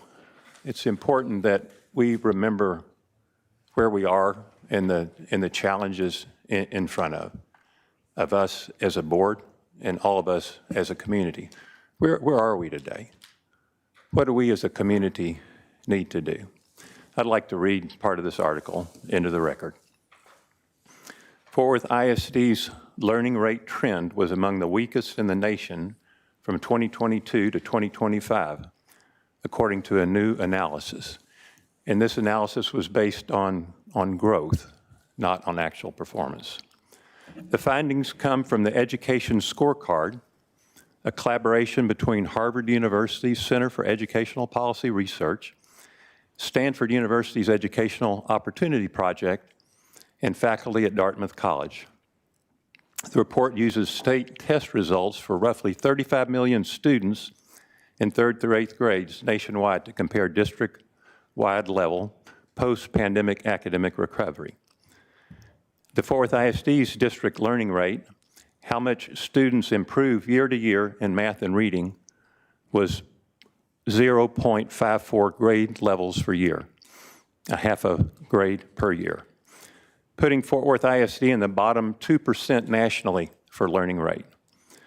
Fort Worth ISD ranked 8,019 out of 8,147 districts with available learning data. Of the 6,605 districts with trend data, Fort Worth ISD ranked 5,861st, worse than 97% districts nationwide. You know, when I read that article, and I'm glad that one of our speakers brought it up, where are we today? A third of our kids read at grade level. We're the lowest performing urban school district in the state of Texas. And we are in a hurry. A child is only in the 3rd grade once.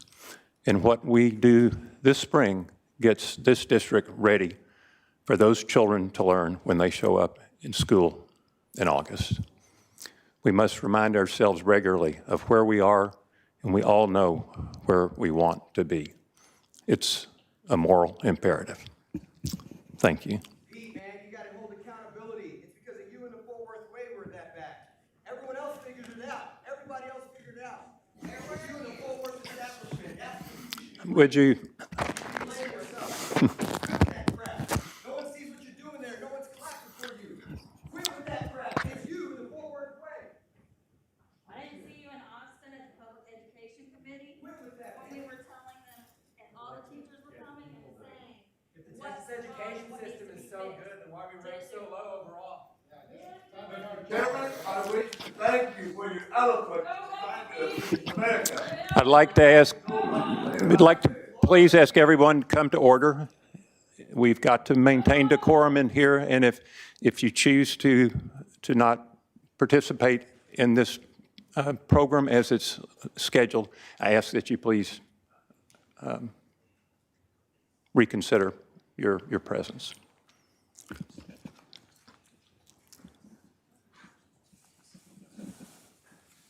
The next item is the Fort Worth Independent School District public hearing on federal grant application for the 2026-2027 school year, which is now called to order. Dr. Licata, I will turn it over to you. I would like to turn this over to our grants department. And Jamie, I can't tell you how nice it's been to be able to work with you and your department. Just a bright spot. When I talk to you, you give me every information I need, making sure we're within state guidelines and making sure that what we're doing is appropriate and the money we use for grant is spent appropriately. So it goes back to the students. So please, as you will. Thank you. Good evening, President Guerin, Dr. Licata, and Board of Managers. My name is Jamie Rodriguez, and I'm the Executive Director of Grants here at Fort Worth ISD. And I'm here to present the public hearing and public comment on our federal grant applications.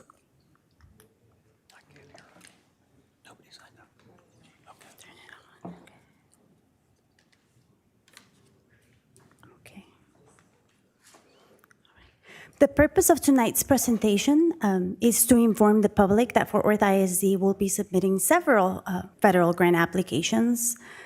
And we welcome public input during today's board's meeting. And we will also extend the opportunity for to receive emails to our grants email at FWISD. But the rationale behind this is that in accordance with federal regulations, any entity planning to submit a federal grant application must afford a reasonable opportunity for public comment on the application before it is submitted to TEA for approval.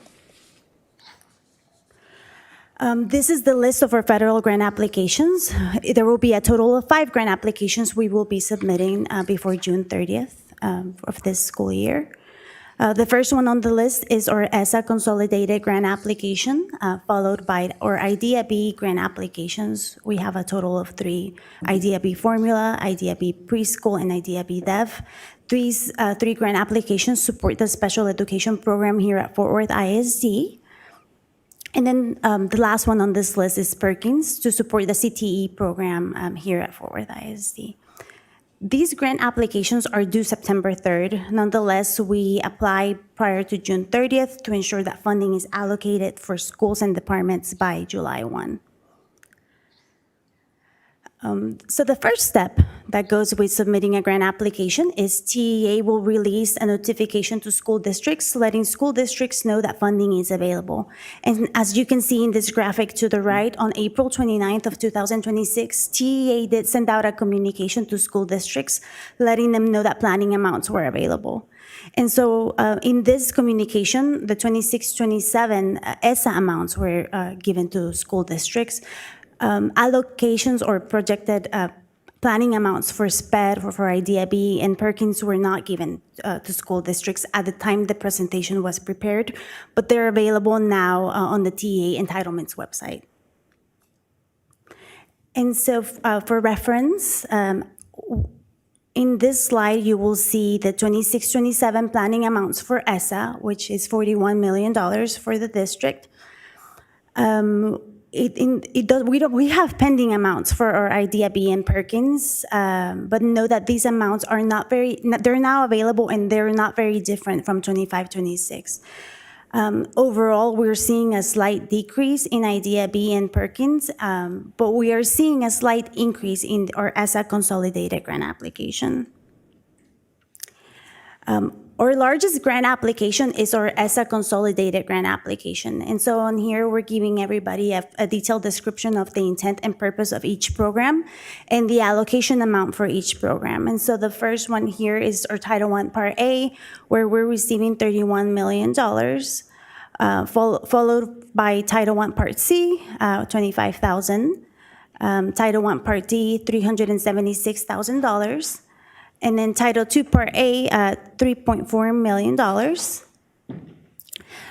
Title III Part A with $2.5 million, and our immigrant subgrant with $484,000, and Title IV with $2.2 million. Now, given that these are federal dollars, every dollar spent needs to align to district needs and align to the strategic plan for the district. It's important for the public and the board to know that all allocated activities under these federal grant applications will align with the Fort Worth ISD Pillars of Excellence. Fort Worth ISD will collect public input during the board meeting, and additional feedback may be submitted via email to grantsemail@fwisd.org by June 12, 2026.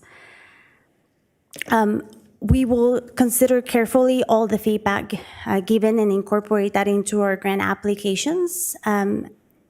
Next steps for us is we will submit the grant applications, and any feedback received will be carefully considered. And so we thank you for your time and for your continued support. This concludes this presentation, and now I will turn it to Dr. Licata. Thank you. Thank you for the presentation. I am going to tell a tale out of school, and I'm not here to embarrass you.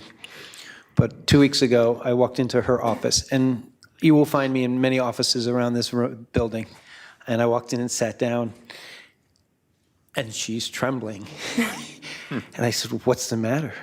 And she goes, I've never had a superintendent come in and ask me questions. And I believe I asked you, are we doing this right? Is it being done for kids? Do I need to do anything else to make sure we are abiding by it? And you stuttered through a yes somehow. And everything's perfect that she does, by the way. And then I saw her about an hour later, and what was your job after that? Not to be so nervous when I walk into your office and ask you a question. She is just that good about her stuff. And we have some superstars around this district, and I know it, and I can't say thank you enough. Ms. Moss, you have a superstar, and I know you are too, in that department as well. So we are very thankful for you thank folks. you. We really appreciate it. So thank you. Thank you, Dr. Licata. Thank you. Have a good evening. I neglected to actually call this internal public hearing to order, and this report on the federal grants was part of that public hearing. And the general public is able to sign up to provide comment on the federal grant applications during this period of the meeting. No one has signed up, and we will now close the public hearing. Thank you for that presentation. The public hearing is now closed. We now turn to Dr. Licata's report. I believe he gave most of his report earlier in the evening. Dr. Licata, do you have anything else to add this evening? I do have a couple things that we'll respond to the board about, especially the park space. It is my understanding that it will stay a park. That is important. That was one of it. They've been using it for years, and that was one of the pieces. And I did talk to the mayor today about that, so about the sale. But thank you for that interest, because it is a great green space. I've driven by it, and I've asked for the aerial views to be put into it. So appreciate that of coming from there, because that is important, and that is everybody's property. It's not just ours. It's not mine now, because I live in Fort Worth. So thank you for that. Also, I love the passion of the public and the community.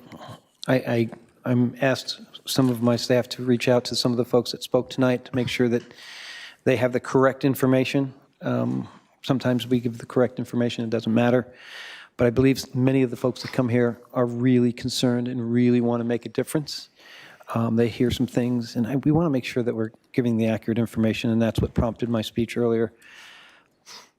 But we aren't good. We have so many people working hard, and we're almost close to 0 vacancies. We're in the double digits right now for next year. That's unprecedented in this community. And we will get there. We will also never, and I want to hear from directly, if we are publicly embarrassing a teacher. That is unacceptable. I will not have it. I was not at the school that people said I was at, but all of these board managers have been at schools with us, and that is not what we do. We actually talk to the leaders, and we ask what's good, what's bad, what can be better, what can we provide, how can we see this? I will not accept a teacher being embarrassed in front of their students or any other way, and that is not the way we will do it here. We will get great results, But our approach to this is about several different models that have been successful, especially under me and some other places. But we will stand side by side with teachers. Our leaders are the ones that are responsible for what goes on in the classroom and supporting teachers, because that's where it gets done, in the classroom. So I'm sure we're going to hear about it for the next few months about teachers getting yelled at and this and that. It's simply not true. And if it is, I need to hear it first thing, because we will not accept it. I know it's a running line for a lot of folks, but it's not going to happen under my watch. Teachers are too valuable, and they're the ones who make the difference. So thank you. Thank you, Dr. Licata. Next item on the agenda is the consent agenda. As board president, I'm making the following statement in accordance with board policy BBFA local. This is a reminder to all board members of the legal conflict of interest requirements and disclosure requirements you may have for matters under consideration on the agenda for this meeting. If required by law, board members shall recuse themselves from all discussion and shall abstain from voting on any matter pertaining to such a disclosure. Board members, we've been provided an opportunity prior to tonight's meeting to submit questions and receive responses concerning the consent agenda and action items. Are there any questions or comments at this time specific to any of the consent agenda items? Is there a motion to accept the consent agenda?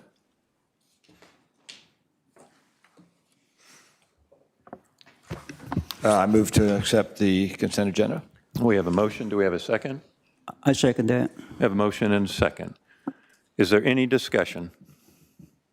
We'll now move to voting.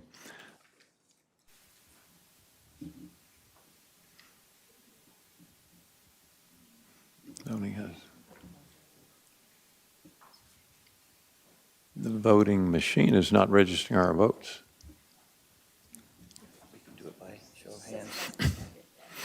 I'll do it by acclamation. All in favor, please say aye. Aye.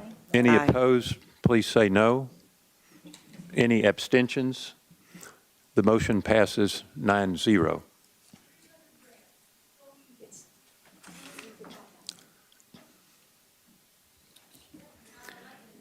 Items removed from the consent agenda.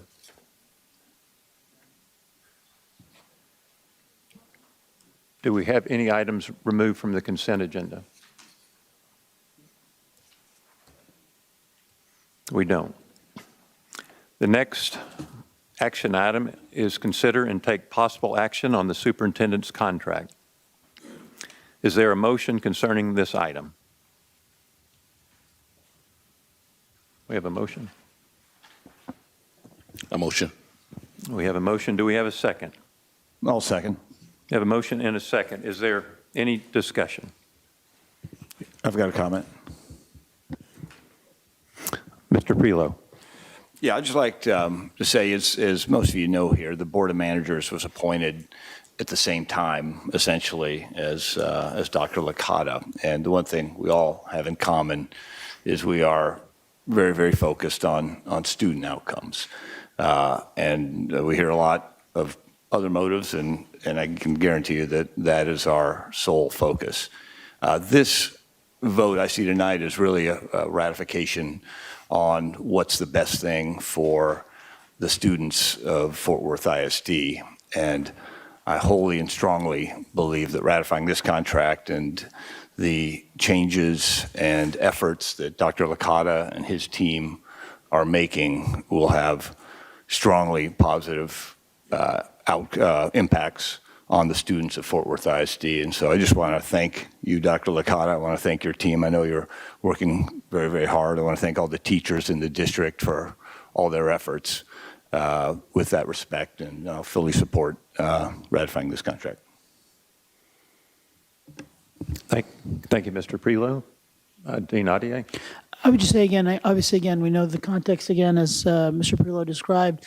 I appreciate that we had a little bit of time, at least, to kind of reflect and look at some of the record and the terms of other superintendent contracts, to kind of get some comparative analysis and evaluate and be able to make a thoughtful decision about this. Thank you, Mr. Adier. Any other discussion? The procedure when we have a state intervention, the state law that was passed in 2015 authorizes the superintendent, the Texas Commissioner Education to appoint the superintendent as well as appoint the board. And the superintendent, I'm getting my titles, the commissioner, pre-negotiates the contract. That's standard for the interventions. But the contract does then come to the board for ratification. We have had nearly 2 months to work with Dr. Licata. All 9 of us have worked closely with him over these 9 months. His contract comes to us with the recommendation of the TEA commissioner. But beyond that, we've worked with him for 2 months. We have been with him day in and day out.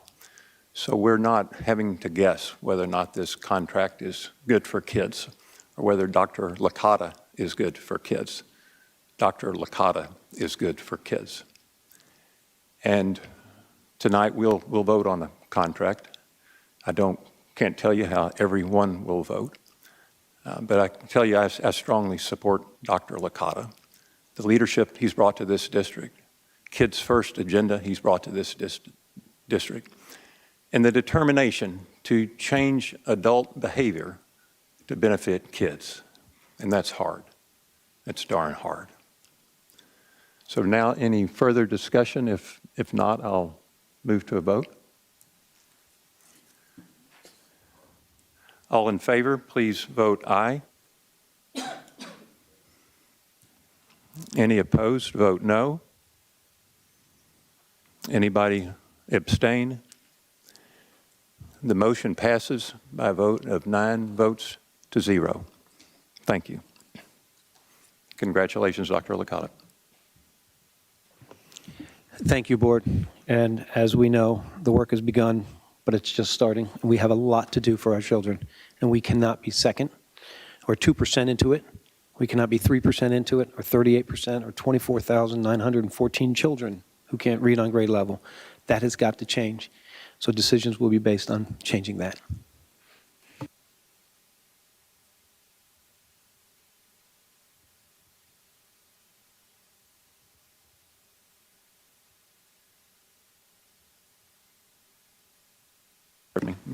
Move to item E on the agenda, approve non-renewal of certain term contract employees pursuant to Chapter 21 of the Texas Education Code.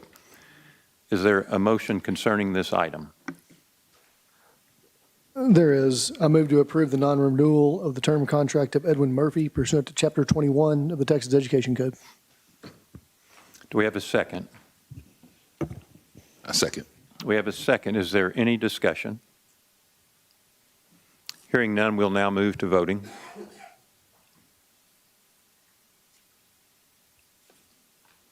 The motion passes by a vote of 9-4 and 0 against. We'll now move to item F on the agenda, approve School Library Advisory Council recommendation list. Is there a motion concerning this item?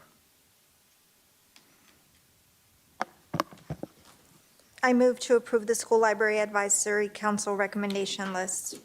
Do we have a second? I second. We have a motion and a second. Is there any discussion? I have a question, actually, or a point of clarification. From what I understand, this is coming down from the Texas legislature, that the school district is required to have a school library advisory council. Then that council does work and presents us with, in theory, a community representation for what they feel is appropriate for the library. And we do this because this is coming from the Texas legislature. That's correct? That is correct, and we Okay. do have some latitude in there. Mr. Chowdhury, would you like to Yes. expand on that, please? Yes. So we are required to have a Slack. The previous board appointed members. Can you speak into the microphone, Mr. Chowdhury? We are required to have a school library advisory council, just like we are required to have a SHAC, which is a school health advisory council. So this is the library version of that just passed not too long ago. This is our first iteration of it. So the previous board appointed the existing members, and come July 1st, we will bring also another refresh on the opportunity to appoint new members as well. So our school librarians, right, go through a process with their schools to be able to expand their libraries. And there's guidelines and state laws and regulations and ISBN numbers going back to the READ Act. And then once they decide on what books they want to purchase, they work with our library media services director and team in my office. They recommend those books to us. We then bring those books to the Slack, which reviews them as well. They're published for 30 days. And so you're going to just see them continuously throughout the year. And then once the Slack approves them, they come to you for consideration. Then once you approve them, then they go to the schools and they can purchase them. And so that is the structure that is new. So it's not a fast ordering process, right? But it is a Texas-style ordering process. That is helpful. Thank you. Thank you. Any other questions or discussion? We'll now move to voting. All in favor, vote yes. Any opposed, vote no. The motion, we have one not voting at this point. We have 9 yeses, 0 noes. The motion passes. Item G on the agenda is approved resolution declaring certain real estate holding of Fort Worth Independent School District as surplus and no longer necessary for the operation of the school district, excluding mineral interests. Is there a motion concerning this item? We have a motion. We have a motion by Mr. Prelo. Sure, I move for the resolution of certain real estate, declaring certain real estate holdings of Fort Worth Independent School District as surplus and no longer necessary for the operation of the school district, excluding minerals. Thank you, Mr. Prelo. Do we have a second? I'll second. We have a second. And Mr. Chairman, if I may have a comment or have some questions, and I asked for this clarification when we were reviewing the agenda, but can we speak to what these properties are currently being used for? Are they serving campuses in any auxiliary capacity?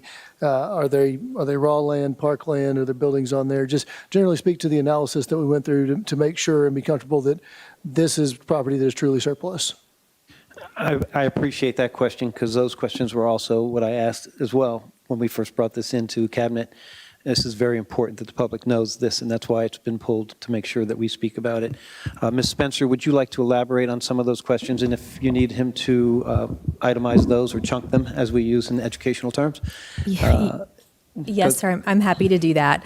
The Meadowbrook property is completely, it's approximately 2.8 acres. It's completely utilized as park space now, exclusively by the city. There are no school buildings adjacent to that property, and the district is not currently using that property at all in any capacity. The Camp Bowie property, Sanguinet Park, we heard earlier today the importance of that park to this community. Many people do not recognize that that property is owned by Fort Worth ISD. Many think it is already owned by the city of Cedar Hill. It does sit, Fort Worth, I don't know where Cedar Hill came from, by the city of Fort Worth. With that said, it does sit adjacent to the current campus of Boulevard Heights, where many of our special needs students are served. Those students do periodically access the park and the green space. It is not part of their everyday curriculum that it is utilized, but they do access that periodically. Through partnership with the city of Fort Worth, that will continue, and they will still have access to that space on a regular basis for their use. Thank you. Any further discussion? If no further discussion, I'll call for a vote. All in favor, vote yes. Any opposed, vote no. The motion passes by a vote of 9-0. Agenda item H, approved letter of intent for sale of Block 61, lots 7 through 14, and lots 21 through 34, located at El Campo Avenue and Collinwood Avenue, Fort Worth, Texas, 76107. Is there a motion concerning this item? I make a motion to approve the letter of intent for sale for Block 61, Lots 7 through 14, and Lots 21 through 34, located at El Campo Avenue and Collinwood Avenue, Fort Worth, Texas, 76107. Do we have a second? I'll second. We have a motion and a second. Is there any discussion? Similar question to the surplus designation, but can we speak to just what we've done to ensure that the sales price is a market valuation price? Yes. Ms. Spencer? We do have a fair market appraisal for the Camp Bowie site in its entirety. This piece of property represents more than fair market value for the park area itself, based on the overall value of the site. In the Meadowbrook property specifically, when we entered into discussions regarding this property in 2025, comps were acquired. We were purchasing property in that area. We also evaluated sales, and this offer aligned with those sales and those purchases at that particular time.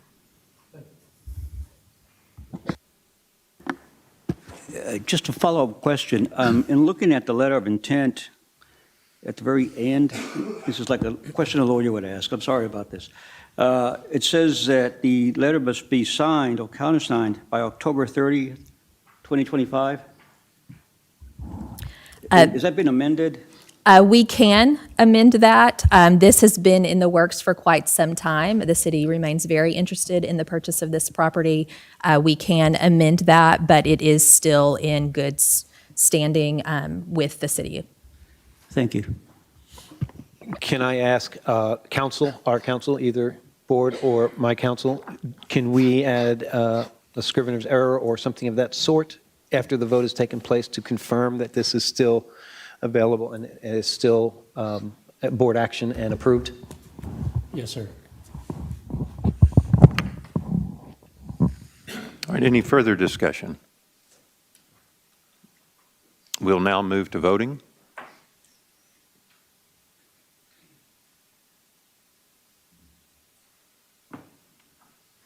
Outcome of the vote, 9 votes for, 0 against. The motion passes. Item I on the agenda, approve purchase and sale agreement for the sale of property of Block 46, Lots 1 through 14, Tarrant County, known as 2800 Meadowbrook Drive, Fort Worth, Texas, 76103. Is there a motion concerning this item?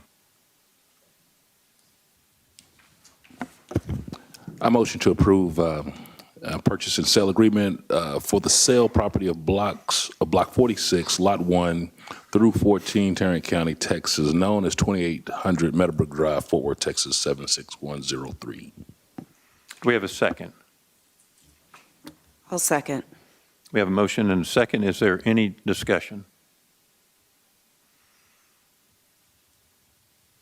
I'm aware that we received a letter from citizens in that community endorsing this sale. And any additional information or further discussion? Okay, we'll now move to voting. All in favor, vote yes.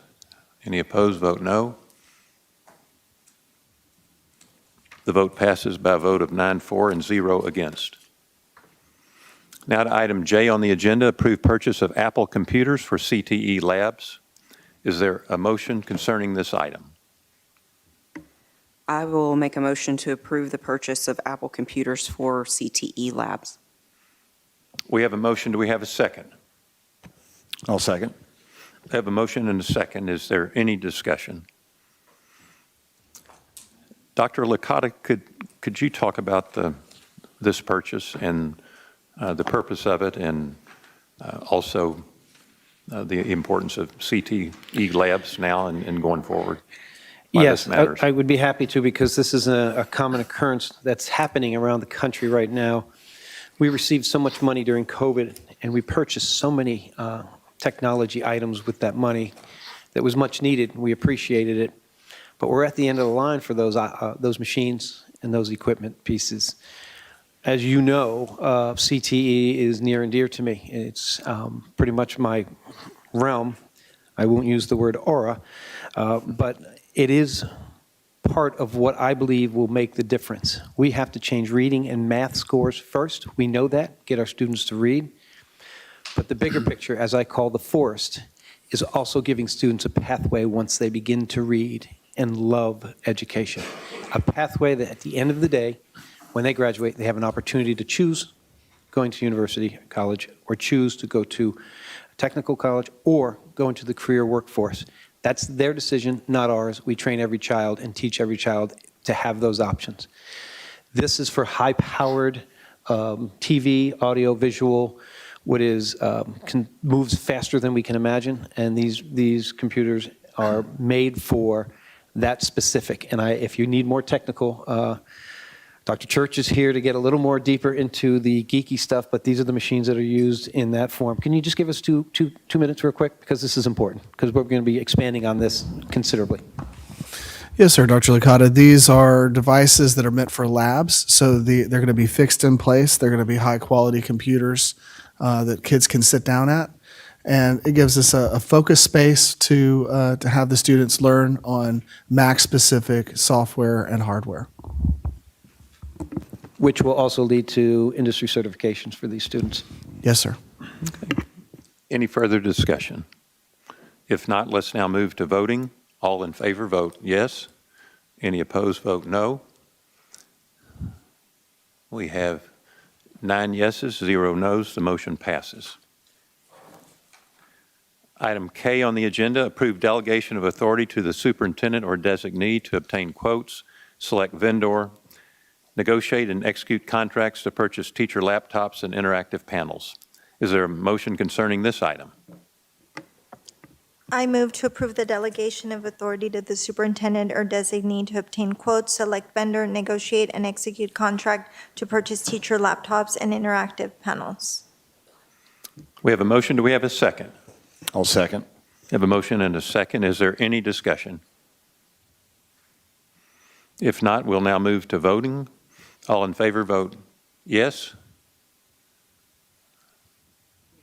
Our machine is jammed again. I'd ask for an oral vote. All in favor, say aye. Aye. Aye. Any opposed, say no. Any abstaining? The motion passes by a vote of 9-0. L, approve delegation of authority to the superintendent or designee to obtain quotes, select vendor, negotiate, and execute contract to purchase student Chromebook devices. Is there a motion concerning this item? Do we have a motion? Yes, I make a motion to approve delegation of authority to the superintendent or designee to obtain quotes, select vendor, negotiate, and execute contracts to purchase student Chromebook devices. We have a motion. Do we have a second? Second. We have a motion and a second. Is there any discussion? If there's no discussion, we now move to voting. All in favor, vote yes. Any opposed, vote no. We have 9 yeses, 0 nos. The motion passes.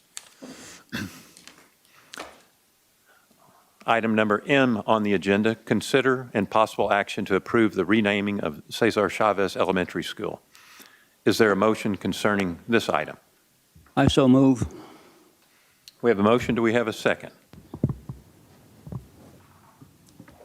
I'll second. We have a motion and a second. Is there any discussion? Mr. President, I would like to make a comment, if Please.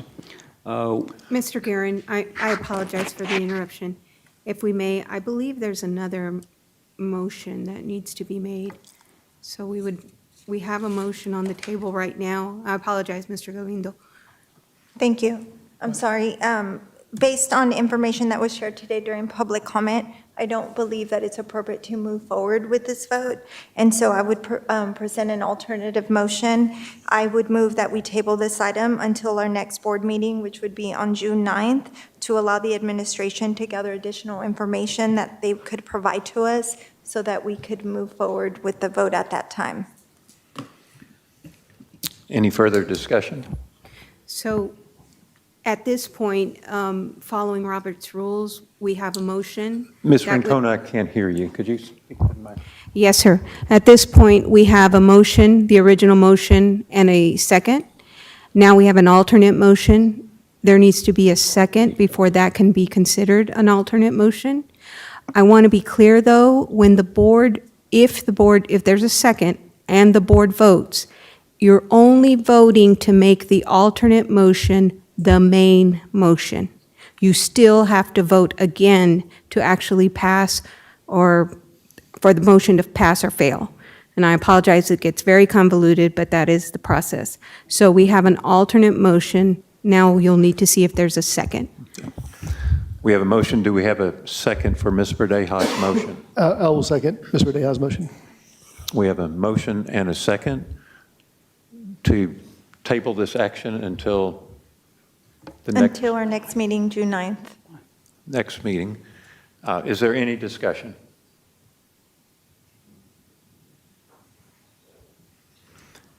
We'll now move to voting on Ms. Verdeja's alternate motion. All in favor, vote yes. And you're voting to make the alternate motion the main motion. We're voting for the alternate, we're voting for Ms. Verdeja's motion, which is the alternate motion to the main motion. All in favor, please vote aye. Aye. Any opposed? No? We don't have a voting. Any opposed vote no? No. So I heard Mr. Galindo say no, and Ms. Lewis say no. Well, I'd like to ask for a roll call vote. Yes, sir. In the absence, unless we can get the machine up. Okay, roll call vote. Mr. Stigall. You vote aye. Ms. George. Yes. Votes aye. Aye. Aye. Aye. Mr. Adier? Aye. Mr. Prelo? Aye. Mr. Galindo? No? Ms. Lewis? I vote no. Count of those votes? So you have 6, 4, and 3 against, so the alternate motion becomes the main motion. Now you need to vote on the motion to table to the June 9th meeting so that the administration can provide additional information before the board's consideration. Okay. Can we have some discussion? Mr. Prelo? I just would love, Rosa, if you could provide some more background regarding your alternate motion. Yes. Discussion, would you? Yes, so it was brought to our attention that the name that was presented by the principal is Esperanza, which it is a fictional character, and under local board policy, it states that all school must be named after, let me pull up the policy real quick. Recognized pioneers of Fort Worth, the state of Texas, or the United States, persons who have obtained prominence locally, statewide, or nationally based on contributions to the public in recognized fields such as education, science, medicine, law, art, government, business, justice, civil rights, human rights, or military achievements. I don't believe that we would be able to approve this because it's not consistent with local board policy. And so we would either have to suspend or have the principal present an alternate name. Well, let me, Mr. further President? discussion, the word Esperanza. The word Esperanza means hope. Hope. We're naming an elementary school Hope. That's not a fictional character. Yeah. I'm curious. I wasn't there. Like, what did the community say about the renaming of the school? Could Can I anybody- ask perhaps Mr. Kirchner to describe the process that we went to, and this name came to us through a community process and comes to us with a recommendation of the students, parents, and principal of the school. Could you talk? Yes, sir. Through the superintendent, Dr. Kushner, Chief of Staff. Dr. Kushner, if you could go through explicitly like you did the other day with me about the Yes. exact process. Absolutely. On April 20th, after the subcommittee of this board met to outline a process for the renaming, to consider the renaming for Cesar Chavez Elementary, on April 20th, we went to the school, to the community, to present the data from the thought exchange that had been sent out to the community. We presented the data to that school community, to the students that participated, teachers, parents, and any other community members that attended. Following that meeting, we presented the top 15 names from the thought exchange to the principal. At that time, she then took the data to the school site-based decision-making team and ran a vote of the 15 top names locally. From that process, they whittled it down to 10 names, then 3, then 1. So after that was completed, they finalized I'm calling it a vote, but it was a codification through their site-based decision-making team, and the principal did make the recommendation of Esperanza Elementary. However, with the motion that's on the floor before us through the board member Verdeja, we can absolutely go back to the principal, gather additional information, and with administration, either come back with the same recommendation or provide an alternate recommendation for the name change for the school. I'd like to ask some clarification, and perhaps this comes from the lawyer, but well, let me read the recommendation from the principal. It doesn't identify the Esperanza as a proper noun. It said, Dr. Licata and Board of Managers, I, Principal Monica Ordaz, am submitting this recommendation in accordance with the timeline and actions set forth by the Board of Managers Subcommittee on naming regarding the renaming of Cesar Chavez Elementary School. Our site-based decision-making committee met in accordance with the outlined process, reviewed the results of the school and community survey. We're making a formal recommendation to rename our school Esperanza Elementary. Please accept this as our final recommendation. Sincerely, Monica Ordaz. Is there something in our local board policy that prevents the school from being named Esperanza? So to be clear, the policy CW indicates that school or facilities shall be named for one of the following: recognized pioneers of Fort Worth, the state of Texas, or the United States, persons who have attained prominence locally, statewide, or nationally based on contributions to the public in recognized fields such as education, science, medicine, law, art, government, business, justice, civil rights, human rights, or military achievement, appropriate local, state, or national historical places, the street on which the school or facility is located, the subdivision surrounding it, or other descriptive geographical location. Given that criteria and not having the specific information other than the recommendation that it be Esperanza, it would be difficult for the board to pass it as is. May I ask a follow-up question? Yes. It seems like, and I think obviously it's been a recommendation by the principal, if there's a way, is there a precedent for we've got Young Women's Leadership Academy, we have Young Men's Leadership Academy. Are those precedential avenues for this to fit under the board policy, or? I'm not sure if at that time, we have to do research, if at that time this was the policy that was governing those decisions of those boards at that time. Also, the board has the option to suspend specific criteria within a policy. So I would have to check if the board moved to suspend their criteria in order to name those schools as such. And I do apologize, but I don't have that information without further study. That is an option that the board also has tonight, but that would be another motion that would have to be made. Any further discussion?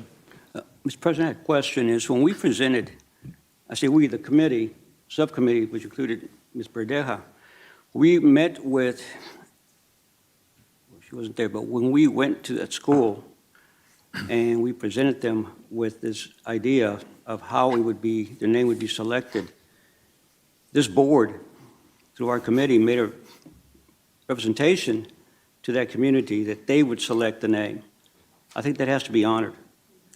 I think, and correct me if I'm wrong, that the criteria for selecting the name was given to this committee that eventually gave us the name recommendation.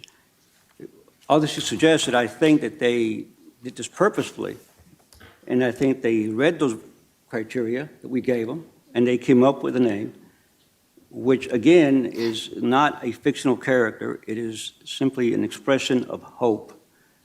Very appropriate, I think, for our times, very appropriate for the work we're doing in the school district, is that they're saying they have hope and that what we're doing is going to help their community. We made a representation to them that we would honor the name they gave us. And I think we need to stand by that. May I? Mr. Galindo, I agree with you 100%. And to move forward with this tonight, we do have the option of suspending the local board policy for just this naming, and then we could move forward with the vote. Let me ask Ms. Rincon, at this point, if someone would like to make a motion to tell me the order. If we wanted to proceed in that manner, would we start with suspending the board policy and then entertain another motion and vote? Please. So right now you have a motion that has been voted into the main motion, and you're at the discussion point, so there would need to be another alternate motion, and we go through the same process. You could make a motion to suspend the application of the policy solely with respect to this naming, and consider and support the recommendation from the school site-based decision-making committee. All right. Would anyone like to make a motion to that effect?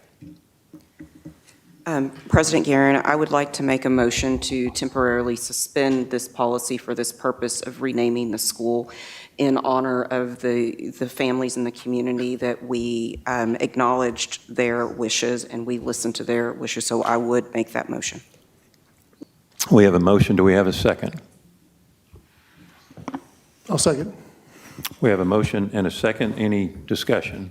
I would just say, just changing policy like this very suddenly, the only acceptable reason is because we made a commitment to the community. They told us exactly what they wanted, and we should honor that participation. And so I can feel comfortable with that because I want us to keep our word to those parents and those children.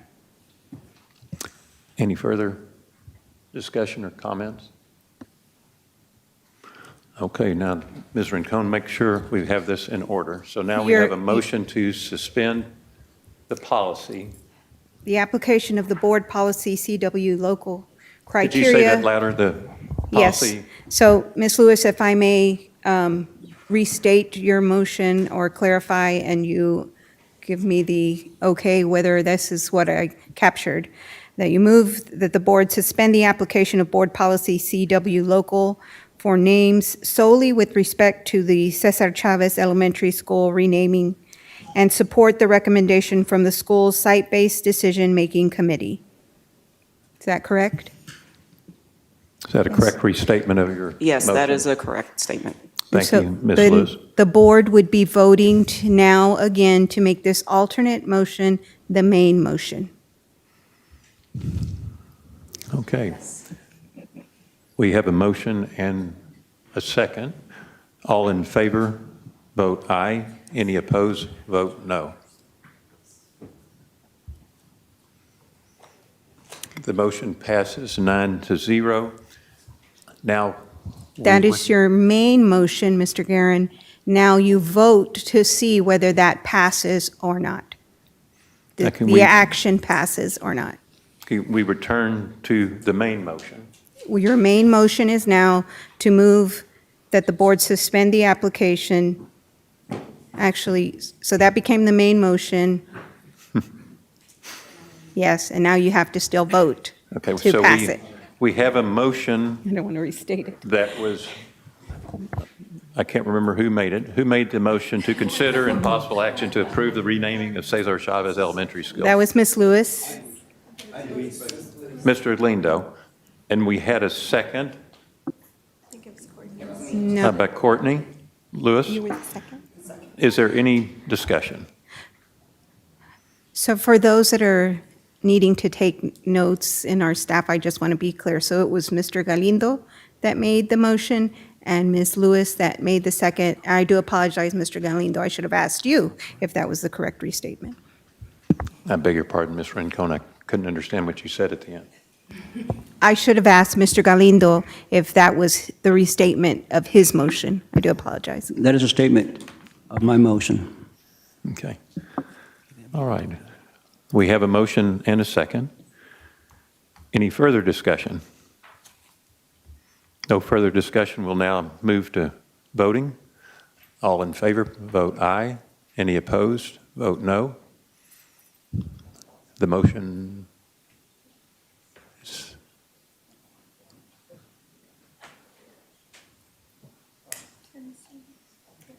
we have 7 voting, 9 voting. The motion passes 9-0.